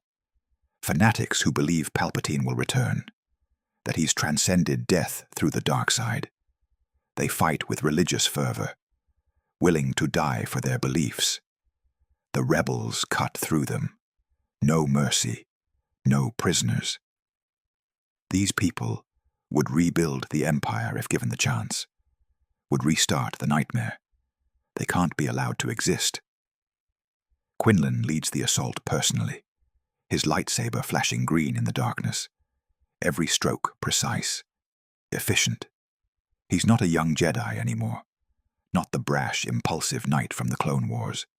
He's older, harder, but still a Jedi, still fighting for the light. Inside the Citadel, they find horrors. Cloning tanks filled with Palpatine's duplicates. Some are complete, floating in Bacta, waiting for the Emperor's consciousness to transfer. Others are malformed, twisted, failed experiments. There are hundreds of them.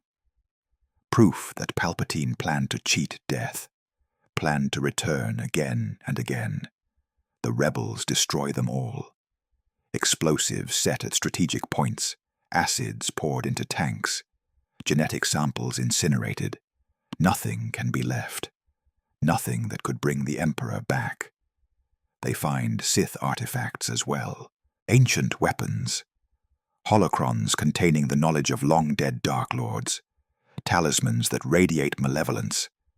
Some of the rebels want to keep them, study them, use them against the Empire's remnants. Quinlan refuses. These aren't tools, they're traps. Anything touched by the dark side corrupts. Slowly, subtly, until you don't realize you've become what you fought against. All of it burns. The mission takes hours, placing charges, evacuating what prisoners they can find, slaves and experiments who survived, ensuring nothing is missed. When they're done, the strike team retreats to their ships. From orbit, they watch. The charges detonate simultaneously. The Sith Citadel collapses inward, stone and metal crumbling. Dark side energy dissipating into the storm. Secondary explosions ripple across the structure as containment fields fail and experiments go critical. Within minutes, the Citadel is gone, reduced to rubble. And with it, Palpatine's contingency, his plan for immortality, his path to return. The Sith, for the first time in 1,000 years, are truly extinct. Quinlan allows himself a small smile. For you, Anakin. You gave us the coordinates, gave us the chance. This is your victory as much as ours. Rest easy, it's over. But the galaxy's problems don't end with the Sith. The New Republic faces challenges on every front. Economic collapse, humanitarian crises, refugees displaced by the war, entire systems devastated by Imperial strip mining and exploitation. Rebuilding takes years, requires resources the New Republic barely has. But they try. Organize relief efforts, distribute food and medicine, rebuild infrastructure. It's slow, frustrating, often feels futile, but it's necessary, and it works. Gradually, the galaxy begins to recover. Trade routes reopen, economies stabilize, people start to hope again, start to believe the darkness is truly over. The Inquisitorius, Palpatine's Jedi hunters, becomes a major problem. Without the Emperor's control, they scatter. Some flee to the unknown regions. Others try to continue their missions, hunting Force sensitives out of habit or malice. A few realize what they've become and seek redemption. The New Republic has to decide how to handle them. Execute them for crimes against the Jedi. Imprison them for life. offer redemption to those who cooperate. The debates are long and painful. Many in the galaxy want blood, want the Inquisitors dead for their role in the Jedi Purge. But killing them feels wrong, feels like stooping to the Empire's level, executing prisoners without trial. Bail argues for justice, real justice, trials, evidence, appropriate sentences based on crimes committed. It's messy, unsatisfying. But it's right. The trials take place on Coruscant, broadcast across the galaxy. Each Inquisitor is given a chance to testify, to explain their actions. Some are defiant, proud of what they did. They're sentenced harshly. Life imprisonment at minimum, execution in extreme cases. Others are broken, remorseful. They provide information about other Imperial crimes, locations of remaining agents, details of operations. They're given lighter sentences, life imprisonment instead of death, supervised rehabilitation instead of solitary confinement. A few, very few, are offered a path to redemption. Work for the New Republic. Help train the next generation of Force users. Prove through actions that they've changed. Most refuse. Can't accept that they deserve a second chance. But a few accept. And their knowledge, their skills, become valuable in rebuilding what they helped destroy. The second sister, whose real name is Trilla Suduri, is one who accepts. She was a Jedi Padawan once, betrayed by her master, tortured by the Empire until she broke, turned into an Inquisitor and spent years hunting her former friends. But seeing Palpatine fall, seeing the Empire crumble, something inside her breaks. Or maybe heals. She testifies at her trial, admits everything she did, every Jedi she hunted, every Force-sensitive child she captured, every atrocity she committed, and she begs for a chance to make amends. Not for forgiveness. She doesn't deserve that. Just a chance to help, to use what she knows to prevent others from falling as she did. Quinlan, sitting in the courtroom, watches her testify, hears the pain in her voice, the genuine remorse. And he makes a decision. He vouches for her, argues that the Jedi way is redemption, that anyone can choose light over darkness, that Anakin proved that even at the end. The court agrees. Trilla is sentenced to life service. She'll train new Jedi, share her knowledge, and spend every remaining day trying to undo the damage she caused. It's not redemption, but it's a start. On Tatooine, Obi-Wan Kenobi watches the twin suns set over the Dune Sea. He's heard the news. Palpatine dead, Vader dead, the Empire collapsing, the New Republic rising. It's everything he hoped for, everything he fought for during the Clone Wars. And yet, he feels numb. Anakin is dead, really dead. No more hope of bringing him back, no more chance of redemption. Except there was redemption, wasn't there? Bail's message was clear. Anakin turned at the end, killed Palpatine, saved the galaxy, died fighting for the light. It's what Obi-Wan always wanted, always hoped for. But it doesn't feel like victory. Feels like losing his brother twice. Once to the dark side, once to death. And both times, he wasn't there. Couldn't help, couldn't save him. The guilt is overwhelming. He makes his way to the Lars homestead, the moisture farm where Luke is being raised. Owen and Beru Lars, Anakin's step-family, took the boy in without question, raised him as their own, protected him from the Empire.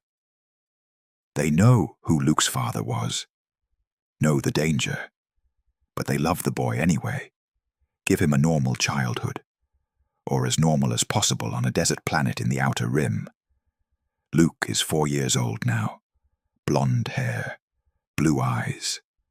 So much like Anakin it hurts to look at him.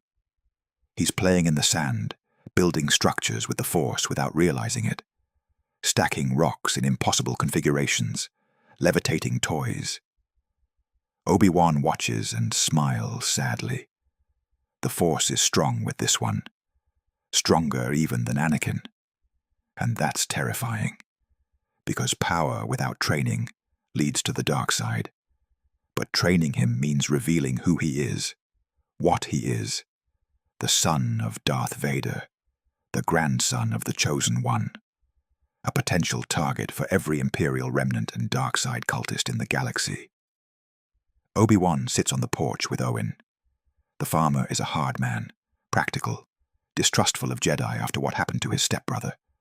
But he's fair, and he loves Luke. You've heard the news. Owen nods. Emperor's dead. Anakin killed him, then died himself. Seems almost poetic. A troubled look crosses his face. What happens now? To Luke. Do you Jedi come to take him, train him, turn him into whatever Anakin became? Not yet. Obi-Wan's voice is firm. Luke deserves a childhood, deserves to grow up normal, safe, away from the Force and the wars and the darkness. But eventually, yes, he'll need training. The Force is too strong in him. Without control, without understanding, it'll consume him. Or worse. But that's years away. For now, he's just a boy. Let him be that. Owen accepts this.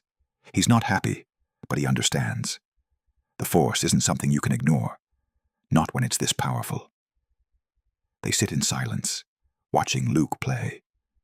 The boy laughs, completely oblivious to the conversations about his future, completely unaware of his father's legacy. And Obi-Wan makes a decision. He'll stay, here on Tatooine.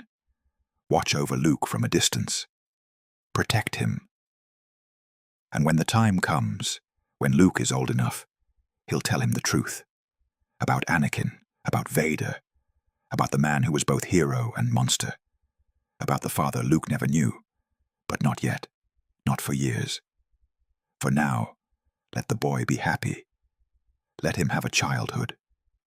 That's what Anakin would have wanted. That's the least Obi-Wan can give his brother's son.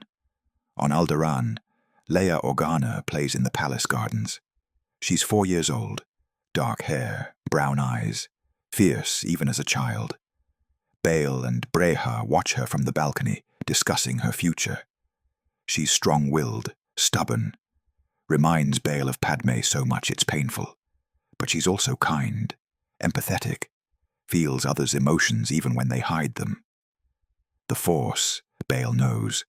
She's Force-sensitive like her brother. Will need training eventually. But for now, she's just their daughter, the Princess of Alderaan, learning diplomacy and politics, growing up in peace and safety. Exactly what Anakin wanted for her. Bail holds the data chip Anakin gave him. It contains everything, not just Imperial secrets, but personal files, messages Anakin recorded for his children, apologies, explanations, warnings. Bail hasn't listened to them, hasn't let Leia hear them. She's too young, doesn't need that burden yet. But someday, when she's older, she'll hear her father's voice, learn who he was, what he did, why he sacrificed himself. And she'll have to decide for herself whether to forgive him. That's not Bail's choice, it's hers. Years pass. The galaxy slowly heals. The new republic solidifies. Democratic elections, constitutional conventions, systems joining voluntarily. It's not perfect. There are setbacks. Corruption creeps in. Special interests influence policy. Some worlds resist, preferring independence to membership. But it's better than the Empire. Infinitely better. People have rights, voices, choices. The darkness is receding. And in that growing light, the Jedi begin to return. Not as they were. The old order is gone, its temples destroyed, its archives burned, its traditions shattered. But the Force remains, and Force sensitives continue to be born. They need guidance, training, protection from those who would exploit them. The New Republic establishes a task force to find these individuals, bring them to safety, teach them to use their gifts. Quinlan volunteers to lead it. He's seen too many Force sensitives corrupted by the Empire, too many turned into inquisitors or experiments. He won't let that happen again. The new Jedi Order starts small. A handful of survivors, some younglings who escaped Order 66, a few adults who discovered their abilities later in life. They gather on Ossus, an ancient Jedi world, and begin to rebuild. But they don't rebuild the old order, don't adopt its restrictions and dogmas. Instead, they create something new. Jedi can have attachments, families, love. Because love isn't weakness, it's strength. Anakin proved that. Fell because he feared losing love. Rose because he remembered it. Jedi will train older students, not just children, because wisdom comes from life experience. Jedi will serve the Force, not the government. Will help where needed, but won't become generals or politicians. That path led to corruption and compromise. These are lessons bought with blood and tragedy, and the New Order embraces them. Yoda emerges from exile on Dagobah. The ancient Jedi Master is older than ever, frail, but his mind is sharp. His connection to the Force stronger than most could imagine. He hobbles off his ship, leaning on his Geimer stick, and looks around Ossus. Green again it is, life returning. Good, good. He meets with Quinlan and the other survivors. They expect criticism, expect him to disapprove of the changes. But instead, he nods. Learn from our mistakes. We must. Too rigid the old order was, too bound by tradition. Fear we taught, detachment, denial of emotion. Dark side seeds we planted with our own hands. Better this is. Love allowing, connection, balance. Smiles he cannot hide. Proud of you I am. Of all of you. Continue you must. Build something better. He agrees to teach, to share his centuries of knowledge. But he defers to the younger Jedi on philosophy and rules. They lived through the Empire, survived the Purge. They know what the Order needs to be. He'll support them, not lead them. Leadership belongs to those who'll live to see the results. Ahsoka Tano arrives on Ossus a decade after Palpatine's fall. She spent those years wandering, helping where she could, fighting injustice, avoiding the Jedi, avoiding the memories. But something calls her back. Maybe the Force, maybe curiosity, maybe loneliness. She walks through the new temple, so different from the one on Coruscant. Smaller, warmer, less formal. Students train in courtyards, laughing and talking. Not silent and somber like in the old days. Masters teach with patience and humor, not stern lectures about controlling emotions. It feels right. Feels like what the Jedi should have always been. She finds Quinlan in a meditation garden. He senses her before she speaks. Opens his eyes and smiles. Took you long enough. Ahsoka sits beside him. I wasn't sure I belonged here anymore. I left the Order. Abandoned the Jedi way. You left an order that failed you, that failed all of us. This isn't that order. This is something new. And it needs people like you. People who questioned, who survived, who understand that the Force is bigger than rules and traditions. They sit in silence for a while. Then Ahsoka asks the question that's haunted her for years. Did he suffer? At the end? Anakin? Quinlan considers his answer carefully. Yes, but not the way you mean. He suffered because he finally understood what he'd done, what he'd become. But he also found peace. Chose the light, saved the galaxy. Died as Anakin Skywalker, not Darth Vader. That's more than most of us get. That's more than he deserved, maybe. But it's what he fought for. Ahsoka's eyes water. She's never forgiven herself for not being there. Not stopping him before Mustafar. Not saving him from the dark side. But maybe she couldn't have. Maybe Anakin had to save himself. The thought is painful, but also freeing. She looks at Quinlan. I'll stay. Help train the next generation. Make sure they don't make the mistakes we did. Good. Quinlan smiles. Because I have 2 students you need to meet. Twins. Incredibly powerful. Stubborn as hell. And they happen to be your former master's children. Ahsoka's breath catches. Anakin's children. They survived. They're alive. Very much so. And they need a teacher who understands their father, who can help them navigate that legacy. Think you're up for it. The Skywalker twins arrive on Ossus when they turn 16.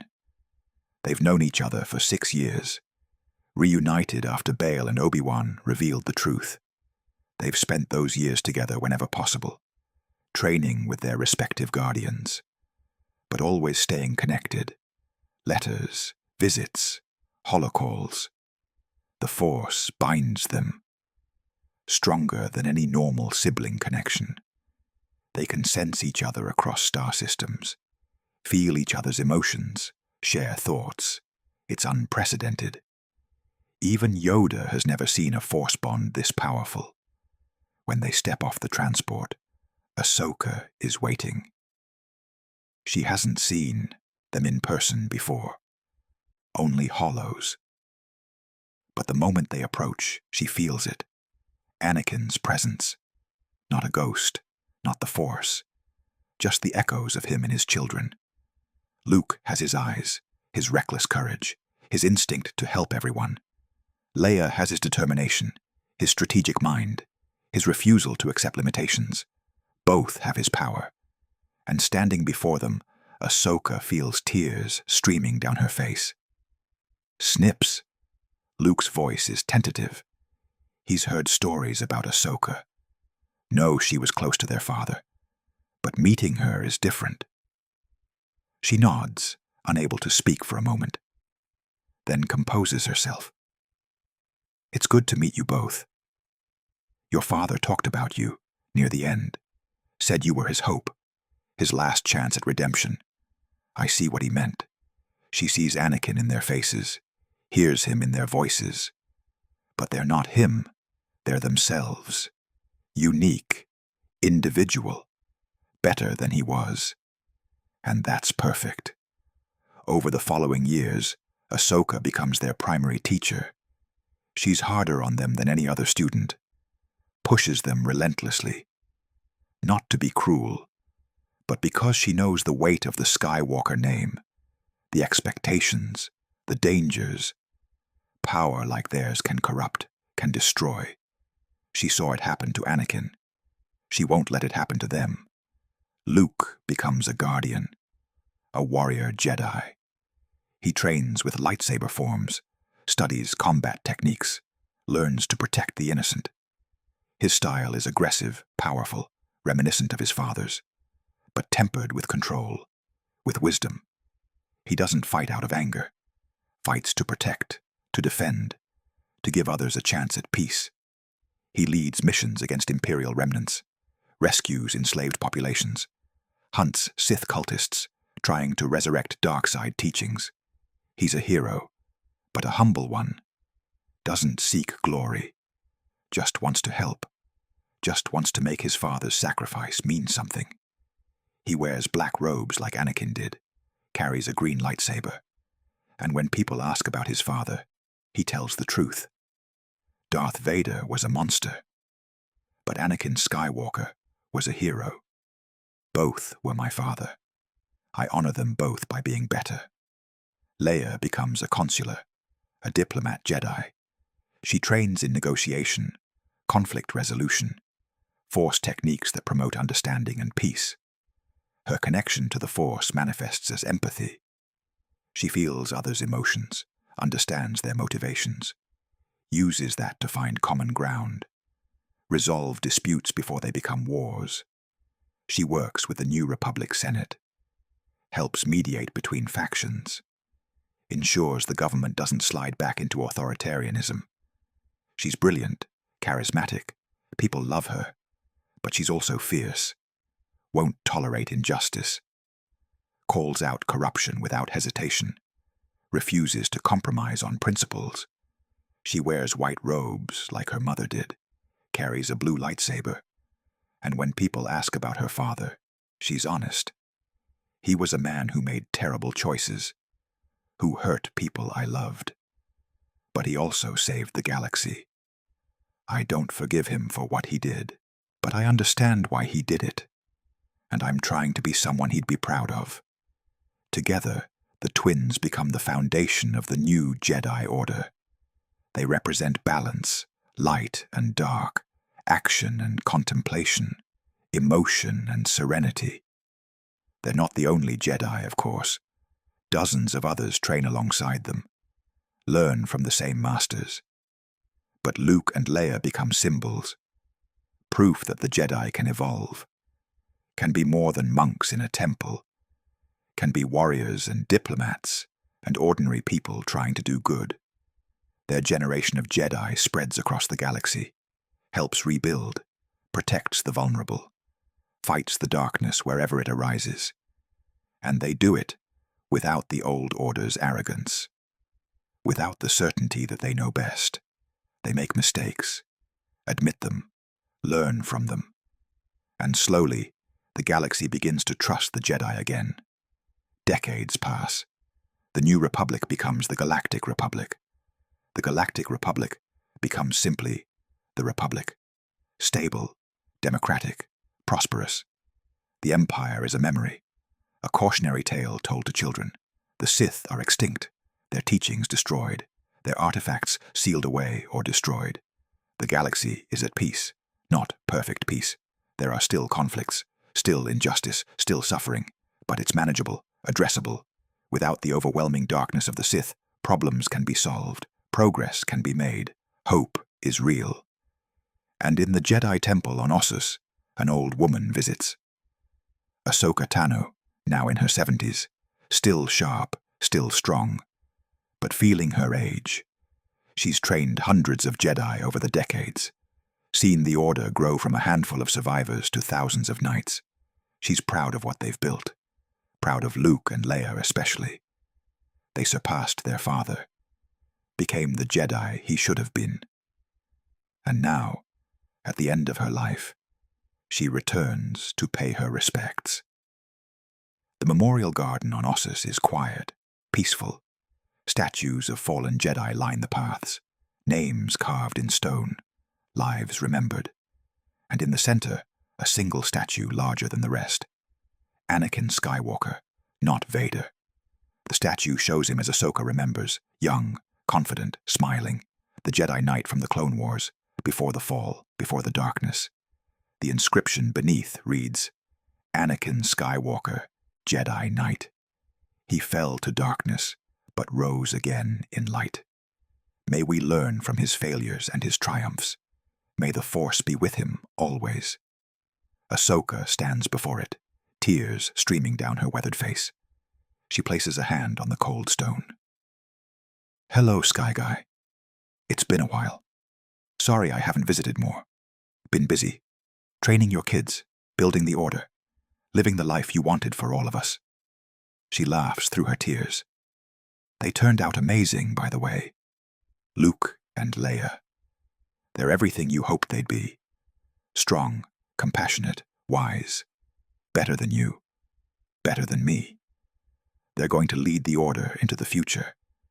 And I think they'll do a better job than we ever did. She sits on a bench, looking at the statue. Remembering the missions they flew together, the battles they fought, the arguments they had, the bond they shared. Master and Padawan, brother and sister, friends. You were the best teacher I ever had, the best friend. And losing you was the hardest thing I ever endured. But you came back, at the end, chose the light, saved the galaxy, gave us all a chance at a better future. Thank you for that. Thank you for proving redemption is possible, for showing us that no one is beyond saving. The Force is with you now, and I'll see you soon. We'll have a lot to talk about. She feels a presence in the Force. Warm, familiar, sad but not angry. She turns, half expecting to see nothing. But there's a shimmer in the air. A figure she knows as well as her own heartbeat. Anakin, not as Vader, as himself. Young, smiling, at peace.